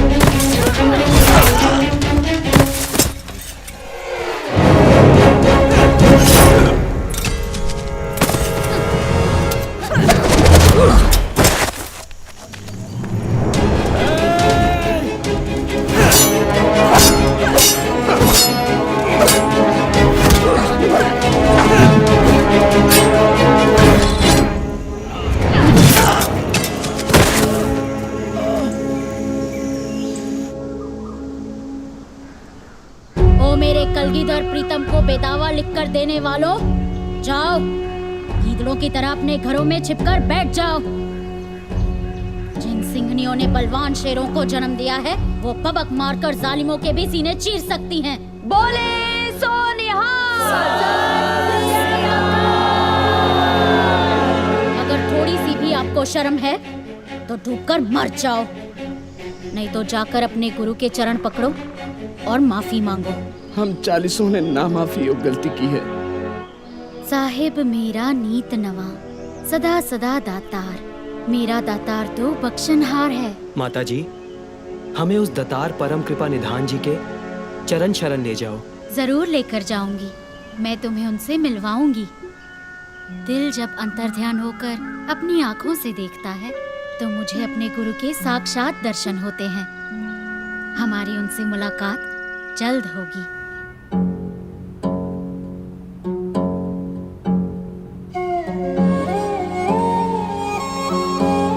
दादी माँ, किसी को भी मालूम नहीं हमारे गुरु पिता कहाँ हैं। नहीं बेटा, मेरा गोविंद मेरे पोतों के सवालों में और अपनी माँ के ख्यालों में पता नहीं कहाँ गुम होकर रह गया। मित्र प्यारे नू हाल मुरीदा दा कहना,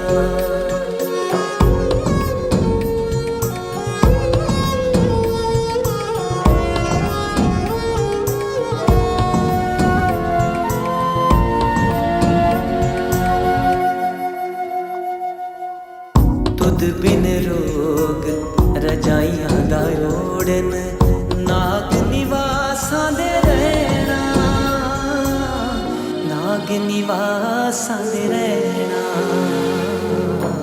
मित्र प्यारे नू हाल मुरीदां दा कहना।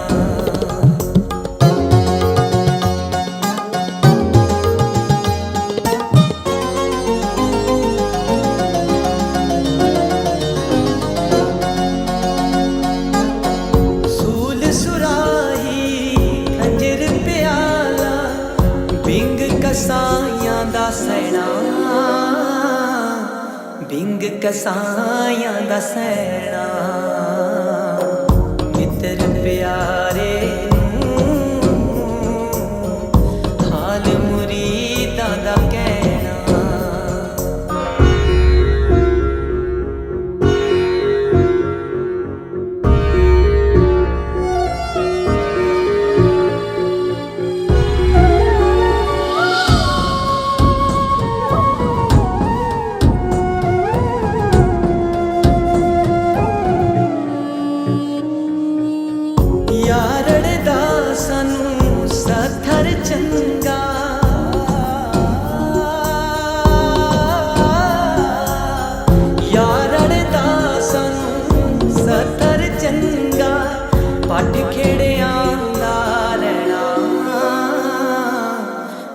खिड़ियां दा रहना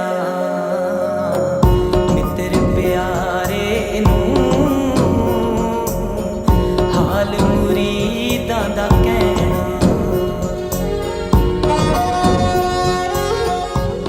गुरु साहब के पास पहुंचकर तीनों सिंहों ने निरंकार का शुक्रिया अदा किया। गुरु साहब की फटी पोशाक और जख्मी पैर देखकर उनकी खुशी मायूसी में बदल गई। बोल मिर्जा। जनाब, गुरु की माँ और उसके बच्चों को कहाँ ठहराना है? ये दिल्ली से आए शाही मेहमान है जो पूछता है कहाँ ठहराना है। जाओ, इनको ठंडे बुर्ज में कैद कर दो।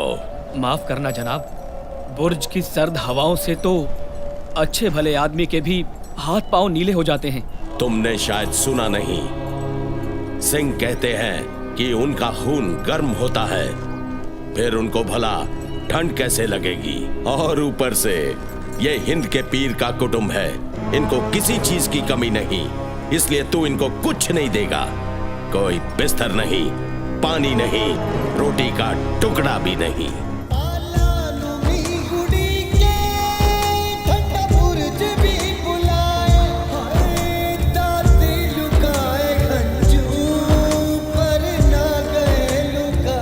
दादी माँ, गुरु पिता की माता होकर आपकी आंखों में उदासी। इधर देखो, हम उनके बच्चे हैं, हम तो बिल्कुल भी नहीं घबराए। और आपने ही तो हमें सिखाया है कि अकाल पुरख का भाणा मीठा करके मानना चाहिए। फतेह सिंह, चल दादी को याद कराएं। अकाल पुरख जो करता है ठीक करता है, उसके हुक्म बिना तो पत्ता भी नहीं हिलता। उसके बुरे काम में भी अच्छाई होती है, पर हम उसे समझ नहीं पाते, इसीलिए उसको भुलाने की गलती कर बैठते हैं और दुख पाते हैं। अगर मेरी बातें तुमको इस हद तक याद है मेरे बच्चों, तो फिर मैं कभी नहीं भूलूंगी कि तुम मेरे शेर पुत्र के लाल हो और मैं उसकी माँ। हुजूर, मिर्जा जी, मैं छोटी सी अर्ज करना चाहता हूँ, बुरा मत मानना। मैं उसके लिए आपको कुछ भी देने के लिए तैयार हूँ। कुछ भी देने के लिए तैयार है मोती? तो फिर हम भी कुछ भी सुनने के लिए तैयार हैं। मिर्जा जी, मैं गुरुजी की माता और उनके बच्चों के लिए ये दूध ले जाना चाहता था। ठीक है, मलाई मुझे दे जा और दूध तू ले जा।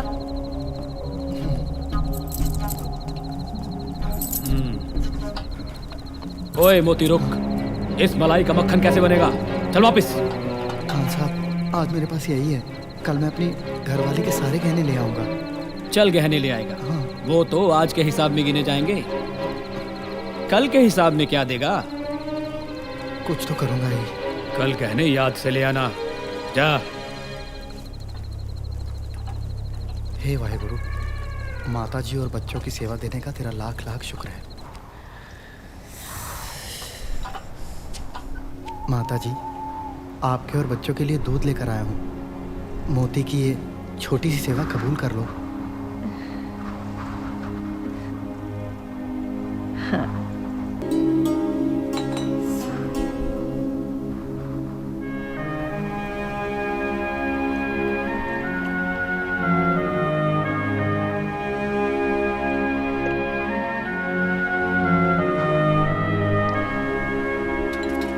आप मुझसे वादा करो कि जितने समय आप यहाँ हो, मेरी ये सेवा इसी तरह से कबूल करती रहेंगी। अच्छा माता जी। अच्छा पुत्र। बेटा जी, तुझे मेरे बेटे गोविंद की कोई खबर है? वो तो अंतर्यामी है, सबकी खबर रखते हैं। फिर उनकी खबर भला मेरे जैसे मामूली इंसान को क्या होगी? बस इतना सुना था, चमकोर में भयंकर युद्ध हुआ। नतीजा क्या निकला पता नहीं।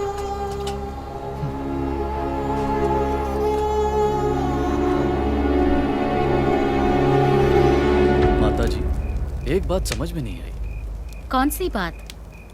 एक तरफ तो वजीर खान के सिपाही हाथ में नंगी तलवारें लिए गुरु साहब का सर कलम करने के लिए उन्हें जगह जगह ढूंढते फिरते हैं, और दूसरी तरफ उसी के इलाके में 2 मुसलमान भाइयों ने गुरु साहब को बड़ी इज्जत से अपने घर में रखा था।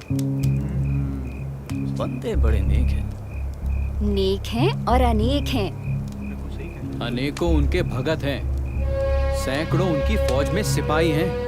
कईयों को तो गुरु साहब ने अपनी फौज का मुखिया तक बना रखा है। गुरु साहब किसी मुसलमान या इस्लाम के खिलाफ नहीं हैं। वो तो उस कट्टरवादी सोच का विरोध करते हैं जो कमजोर और मजलूम लोगों का धर्म परिवर्तन करके उनका धन दौलत लूट रही है। गुरु साहब, औरंगजेब और उसके दूत वजीर खान में जो लड़ाई चल रही है वो किसी सिख या मुसलमान की लड़ाई नहीं है। ये तो अच्छाई की बुराई से लड़ाई है जो हमेशा चलती रहेगी। इसी अच्छाई बुराई का सबक पढ़ाकर आपने कई भटके हुए सिंहों को सीधा रास्ता दिखाया। इस काज के लिए खालसा पंथ आपका हमेशा ऋणी रहेगा माता जी। मैं तो अपने गुरु की एक छोटी सी सिपाही हूँ जिसने अपनी नज़र अपने गुरु के फरमान पर टिका रखी है कि कब मेरे दशमेश पिता मुझे हुक्म दें और मैं दुश्मनों के साथ भिड़ जाऊं। खान साहब, बुजुर्ग औरत और बच्चों को गिरफ्तार करना तो हमारे उसूलों के खिलाफ है। क्या उन्होंने सरहद में जाकर कोई बगावत की? उनका कसूर क्या है? उनका कसूर है कि वो बागी गोविंद की माँ और उसके बच्चे हैं। उस बागी गोविंद ने हमारी नाक में दम कर रखा है। मैंने उसे गिरफ्तार करने के लिए उसके परिवार को हिरासत में लिया है। पर ध्यान रहे, बच्चों और माँ पर कोई आंच नहीं आनी चाहिए। अगर कोई ऊंच नीच हुई तो हमें मजबूरन हरफिया बयान का दस्तावेज दिल्ली भेजना पड़ेगा।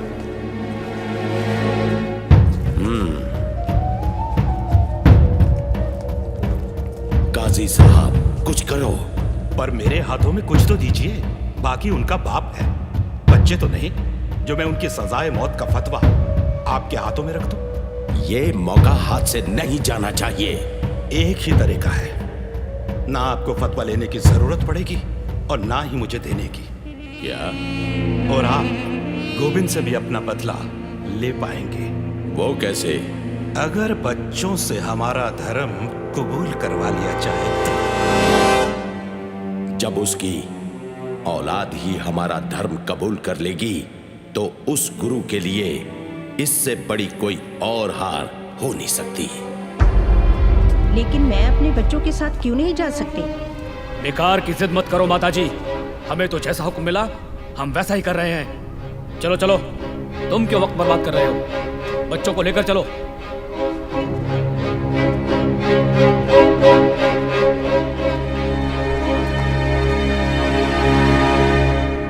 खान साहब, जो करना है वो सब सोच लिया है। आप देखना, जैसे आप चाहते थे वैसे ही होगा। बड़ा दरवाजा बंद और छोटा खुला है।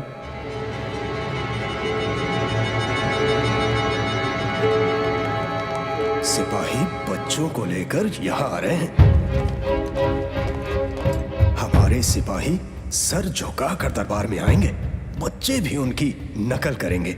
हिंद के पीर के बच्चे सुबह इस सरहद नवाब वजीर खां के सामने आते ही सर झुकाएंगे।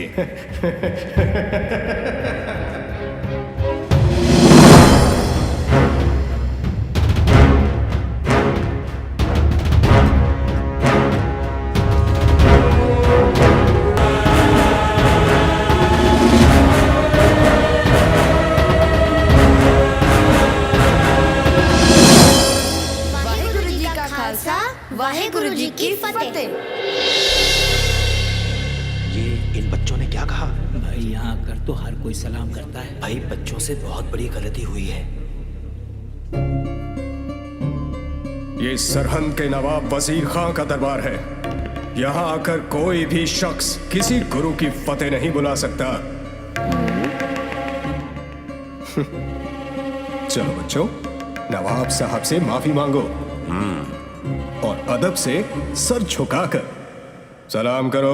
हम वाहेगुरु में ही यकीन रखते हैं। उस परमात्मा आगे ही झुकते हैं जो आत्मा के रूप में हर किसी के अंदर बसा है। उसके बिना हम अपना सर और किसी के सामने नहीं झुकाते।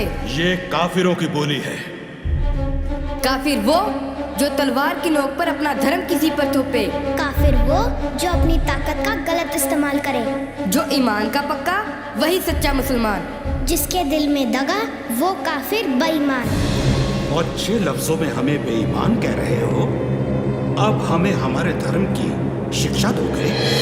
हमें तो हमारे सिख धर्म का पता है काजी साहब। हमारा धर्म किसी को गुलाम नहीं बनाता। हमारे गुरु पिता ने हमें यही सिखाया है। बच्चों, तुम्हारे गुरु पिता को गिरफ्तार करने के लिए मेरे सिपाही चारों दिशाओं में फैल चुके हैं। जैसे रोशनी को कोई कैद नहीं कर सकता, वैसे ही गुरु पिता को पकड़ने वाला सूरमा अभी पैदा नहीं हुआ। वो चमक है उनके चेहरे पर कि लोग अपनी मर्जी से उनको झुककर सलाम करते हैं। अगर आपका भी कभी उनसे सामना हो गया तो आपका सर भी अपने आप उनके आगे झुक जाएगा। क्या हुआ खान साहब? गुरु पिता के दर्शन हुए लगते हैं। खामोश!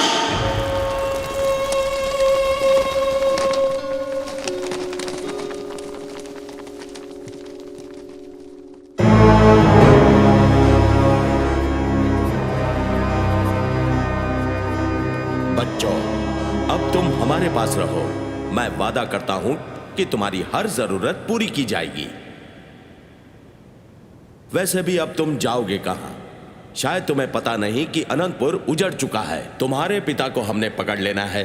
तुम्हारे दोनों बड़े भाई अजीत और जुझार चमकौर की लड़ाई में मारे जा चुके हैं। आपका क्या यकीन करना, आपकी तो नीयत ही ठीक नहीं है खान साहब। बिना किसी जुर्म हमें बुर्ज में कैद किया हुआ है। हाँ साहब बिल्कुल ठीक कह रहे हैं बच्चों। इनका धर्म कबूल करो, नहीं तो अपने भाइयों की तरह मारे जाओगे। हमारे धर्म ने हमें मरना पहले सिखाया है, इसलिए हमें मौत का डरावा मत दो। बच्चों, मौत की नहीं जिंदगी की बात करो। तुम जो चाहोगे वही मिलेगा। रहने के लिए ऐशो आराम और महल, राजकुमारों की तरह ठाठ बाट। और अगर मैं कुछ भूल रहा हूँ तो तुम मुझे याद करवा देना। हा? याद दिलाता हूँ, वो याद दिलाता हूँ जो मेरे दादाजी गुरु तेग बहादुर जी ने कहा था उन कश्मीरी पंडितों को, जिन्हें उनके धर्म परिवर्तन के लिए मजबूर किया जा रहा था। दादाजी ने कहा था उन जालिमों को कहो पहले गुरु का धर्म बदलो। अगर गुरु ने धर्म बदल लिया तो तुम सब भी खुशी खुशी धर्म बदल लोगे। हाँ हाँ याद है। तो फिर जिनके दादाजी ने किसी का धर्म बचाने के लिए अपना शीश दे दिया, आप उनके पोतों को अपना धर्म कबूल करने के लिए कह रहे हो? सोच लो, कहीं कोई गलती तो नहीं कर रहे। उसकी ही विधवा, मतलब तुम्हारी दादी अभी जिंदा है। अब क्या करना है? जाओ उसके साथ मशवरा करो। कल तक की मोहलत है। वाहेगुरु जी का खालसा, वाहेगुरु जी की फतेह। ये तो बड़े बड़ों को चुप करा देंगे। ये बच्चे हैं या अफलातून? हाजिर हो।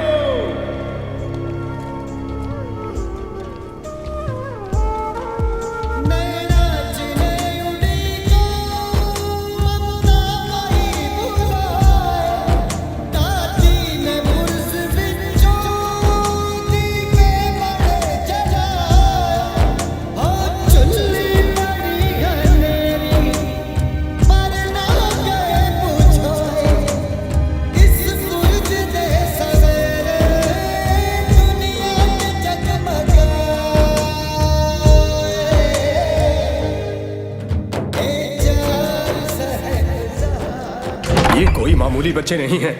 मुझे नहीं लगता कि वो मानेंगे। मैं सब मनवा लूंगा। खान साहब ना भूलो, उनके खिलाफ कुछ भी करने के लिए आपको दरबार की सहमति भी चाहिए।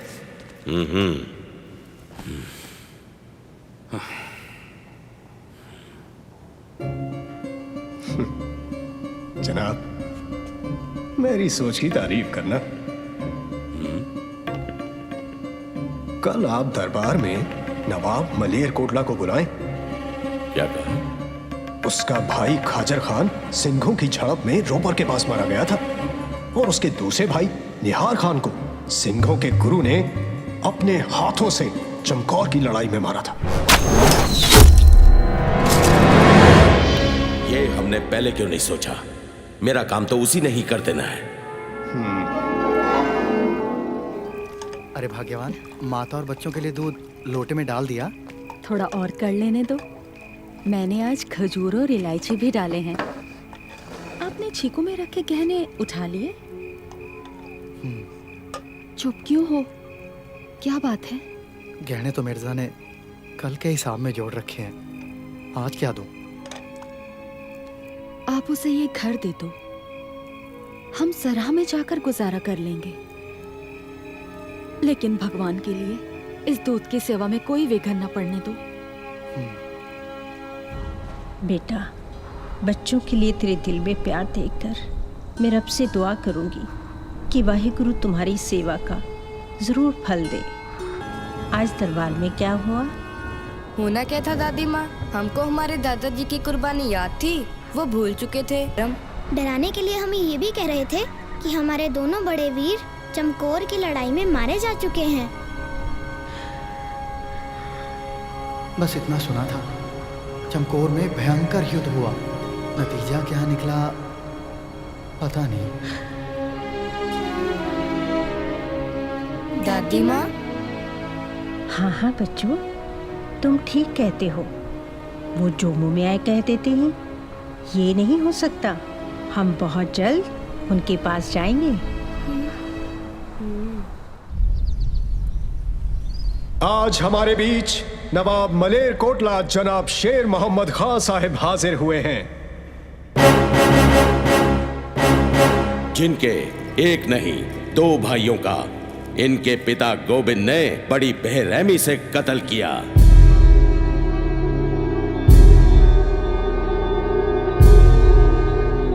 तुम्हें पता है तुम्हारे पिता ने नवाब साहिब के भाइयों का कत्ल क्यों किया था?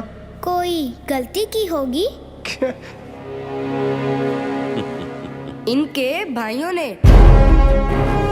इतने छोटे बच्चे और इतनी बड़ी जुबान, इतना बड़ा वजीर और ऐसे नीच काम, भरे दरबार, शरेआम। गुस्ताखी की सजा मौत है। सजा मंजूर है पर झुकना कबूल नहीं।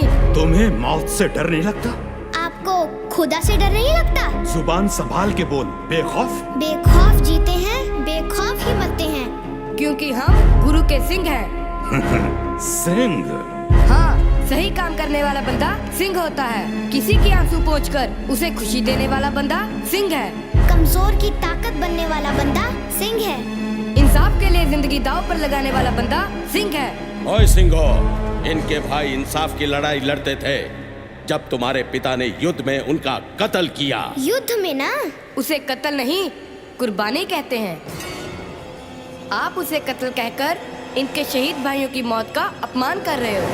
लफ्जों के जाल बिछाकर तुम अपने बागी पिता के गुनाहों पर पर्दा नहीं डाल सकते। उसके गुनाहों की सजा तुम्हें जरूर मिलेगी और वो सजा खुद नवाबे मलेर कोटला तय करेंगे, जिनके तुम गुनहगार हो।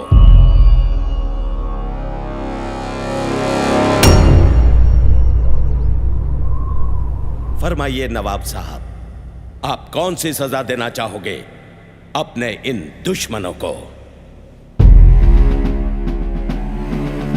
मैं गोविंद से अपने भाइयों की मौत का बदला लेना चाहता हूं और वो मैं जरूर लूंगा,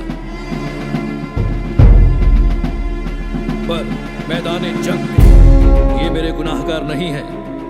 औरतों और बच्चों से बदला नहीं लिया जाता। मैं चाहता हूं इंसानियत के नाते गोविंद की मां और उसके बच्चों को रिहा कर दिया जाए। नवाब साहब ने सही फरमाया, इंसाफ होना ही चाहिए। नवाब साहब, आपने आज साबित कर दिया कि एक अच्छा इंसान ही सच्चा मुसलमान हो सकता है।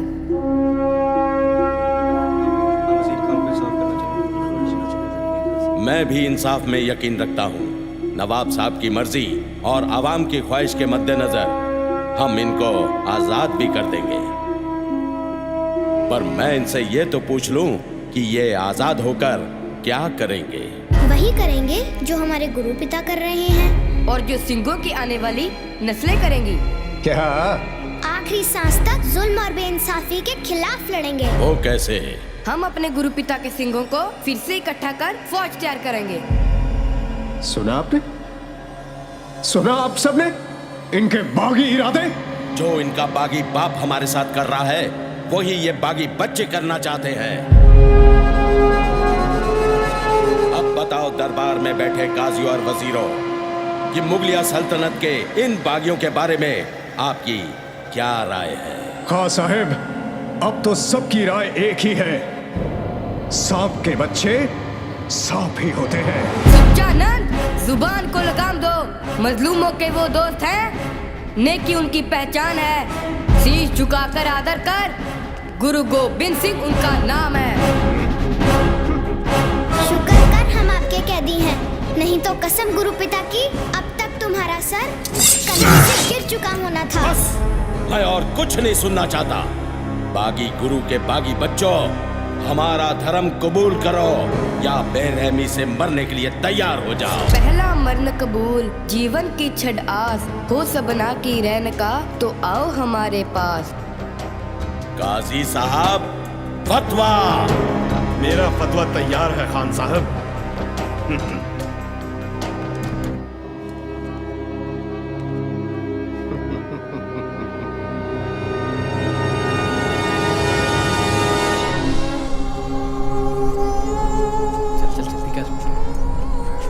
माता जी कहाँ जा रहे हो?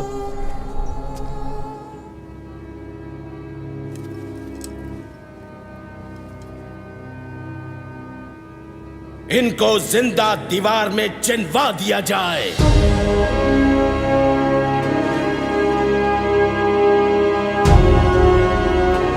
या अल्लाह, इस हुकूमत को कहर से बचा।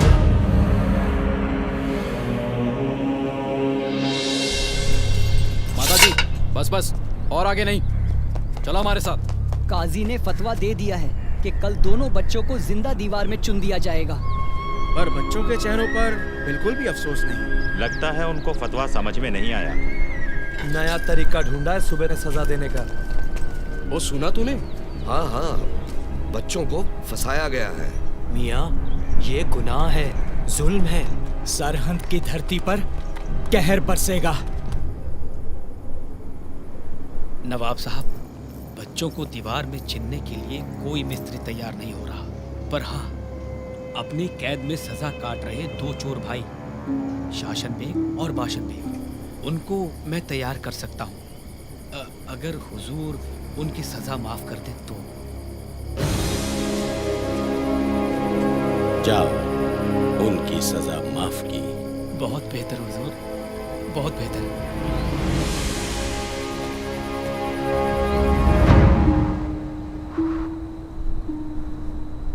दादी माँ, हमने पाठ भी कर लिया, मोती मेरा दूध भी पिलाकर चला गया, पर आपने पूछा नहीं कि आज दरबार में क्या हुआ।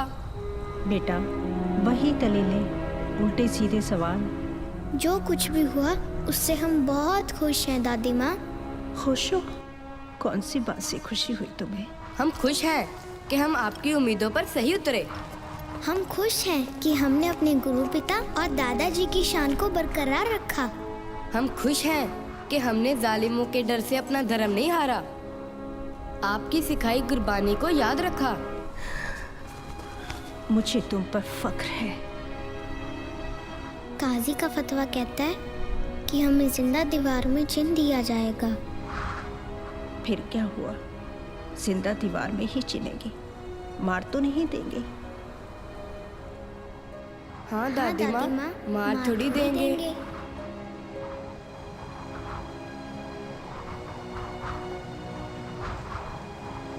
हम भी बच्चों वाले हैं। मैं नहीं चाहती कि कल को इतिहास के पन्नों पर सुबह सरहद का नाम मासूम बच्चों के कातिल के रूप में जाना जाए। आप चाहती हैं मैं उस बागी के बच्चों पर रहम करूं, जिसने मुगलिया सल्तनत की नाक में दम कर रखा है? मैं कुछ नहीं कर सकता। काजी साहब अपना फतवा दे चुके हैं। काजी का फतवा बदला जा सकता है, ये मैं जानती हूँ। उस फतवे को कैसे बदलना है, ये आप जानते हैं। होश में आओ बेगम, मैं उन बच्चों की सजा नहीं माफ करूंगा। मैं नहीं चाहता कि सारी मुगलिया हुकूमत मुझे सिखों के गुरु से डरने वाला डरपोक कहकर बुलाए। तीर कमान से निकल चुका है, अब कुछ नहीं हो सकता।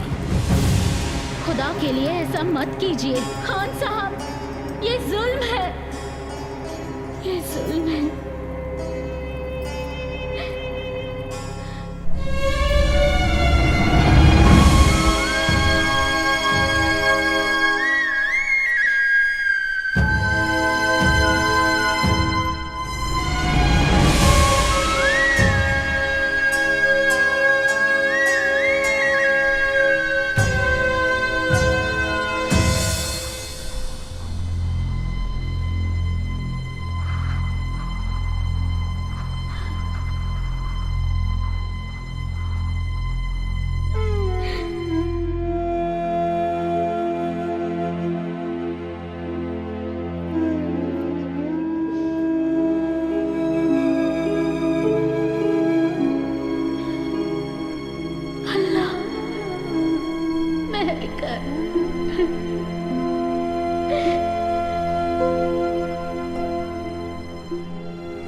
ओ माता, बच्चे को तैयार कर, लेने आ रहे हैं, फतवा जारी करना है।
क्यों अपने दुश्मन खुद बन रहे हो बच्चों?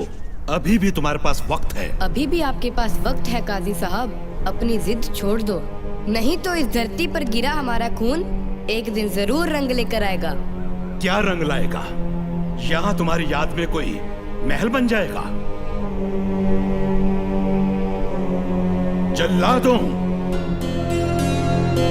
इनको दीवार में चिन्हना शुरू करो।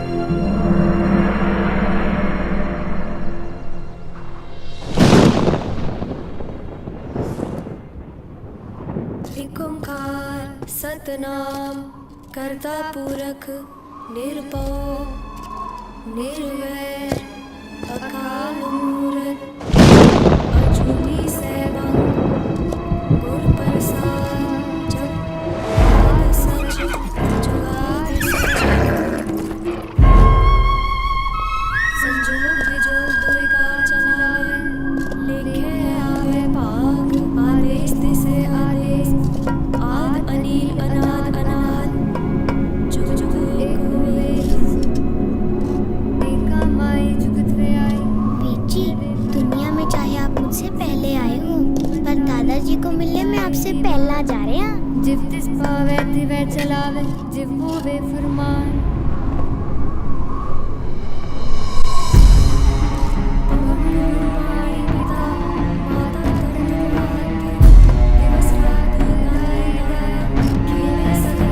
सोच लो, अभी भी बहुत कुछ हो सकता है।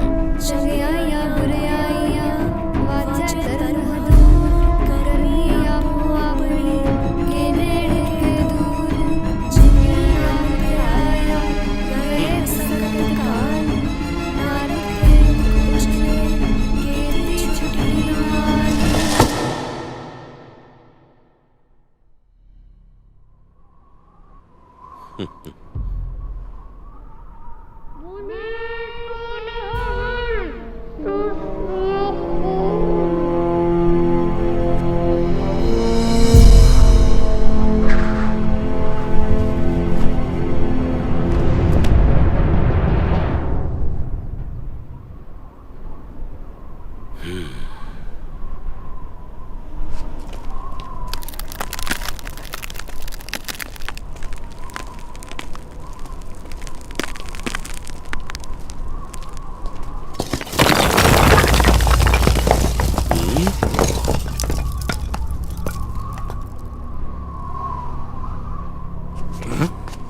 इन दोनों को बाहर निकालो।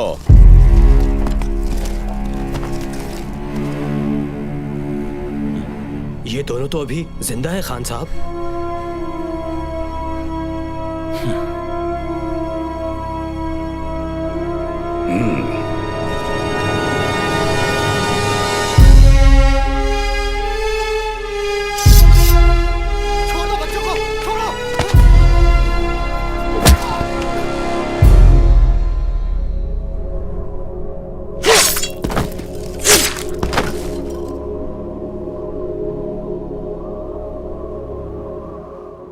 हम जान देकर औरों की जान बचा चले, सिंहों की सल्तनत का ये पौधा लगा चले। गंगू कहीं का नहीं रहा, दिमाग का संतुलन खो बैठा और सारा पैसा भी। गुरु परिवार की सेवा करने के अपराध में मोती मेहरा और उनके परिवार को पत्थर के कोलू में बेरहमी से पीस दिया गया। 40 भगोड़ों ने खदराना की लड़ाई में अपना बलिदान देकर मुक्ति पाई। आज उस जगह को मुक्तसर के नाम से जाना जाता है।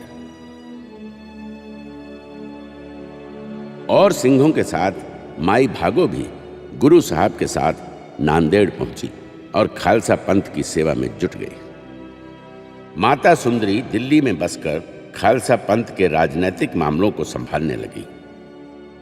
जैसी देववाणी हुई थी, साहबजादों की याद में चमकौर और सरहंद में गुरुद्वारे बने।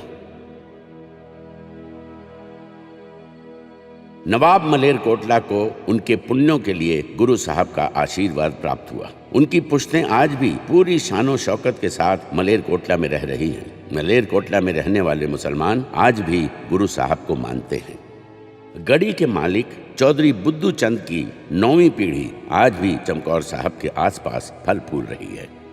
फिल्म में दिखाए गए गुरु साहब के हथियार, अस्त्र शस्त्र हूबहू वैसे ही बनाए गए हैं जैसे उस वक्त थे, जो आज भी गुरु साहब के शिष्यों के पास सुरक्षित हैं। जब गुरु साहब को बताया गया कि किस तरह वजीर खान ने उनके 2 साहबजादों को शहीद किया, तो उन्होंने अपने तीर से एक पौधा उखाड़ कर कहा, मुगलिया सल्तनत के दिन अब उंगलियों पर गिने जा सकते हैं। और वैसा हुआ भी। 200 सालों तक राज करने वाले मुगलों के हाथ से हिंदुस्तान का राज धीरे धीरे खिसकने लगा। गुरु साहब के एक अनुयायी भक्त टोडरमल ने साहबजादों और माताजी का अंतिम संस्कार करने की इच्छा प्रकट की। वजीर खान ने उसे आवश्यक जमीन सोने की मोहरों से ढकने के लिए कहा। टोडरमल ने वही किया। इस नेक काम के बदले उसे सजाए मौत सुनाई गई। मोरिंडा थाने के जिस कमरे में माता गुजरी और साहबजादों को कैद रखा गया, वो आज भी चंडीगढ़ के करीब मोरिंडा में है। वहां अब गुरुद्वारा है। फिल्म में दिखाया गया थाने का कमरा उसी की नकल है। जिस पेड़ के नीचे गुरु साहब को माछीवाड़े में आराम करते हुए दिखाया गया है, वो उसी पेड़ की हूबहू नकल है। जो पेड़ आज भी माछीवाड़े में है, उस पवित्र स्थान पर गुरुद्वारा साहब है। हमेशा बुराई पर अच्छाई की जीत होती आई है और होती रहेगी। ठीक 5 साल बाद बंदा सिंह बहादुर सरहंद पर कहर बनकर टूटा। उसके साथी फतेह सिंह ने वजीर खान का सर कलम कर दिया और बंदा सिंह ने खालसाई केसरी झंडा सरहंद के किले पर गाड़ दिया। सुच्चानंद को बंदा सिंह बहादुर ने सरहंद में ही मौत के घाट उतार दिया। काजी दीना खान जान बचाकर दिल्ली भाग गया। बच्चों को शहीद करने वाली दीवार बनाने वाले शासन बेग और बाशन बेग को उनके घिनौने काम के लिए बंदा सिंह बहादुर ने मौत के घाट उतार दिया। सिंहों ने सरहंद फतेह कर वहां रहने वालों को कट्टरवादी मुगलों से मुक्ति दिलाई। लोगों ने जी भरकर खजाने लूटे, पर बंदा सिंह बहादुर ने वो बेशकीमती खजाना ढूंढ निकाला। वो दीवार जिसमें साहबजादों को जिंदा चिनवा दिया गया था, घुटनों के बल बैठकर उस वीर ने नम आंखों से उन 2 वीर साहबजादों को श्रद्धांजलि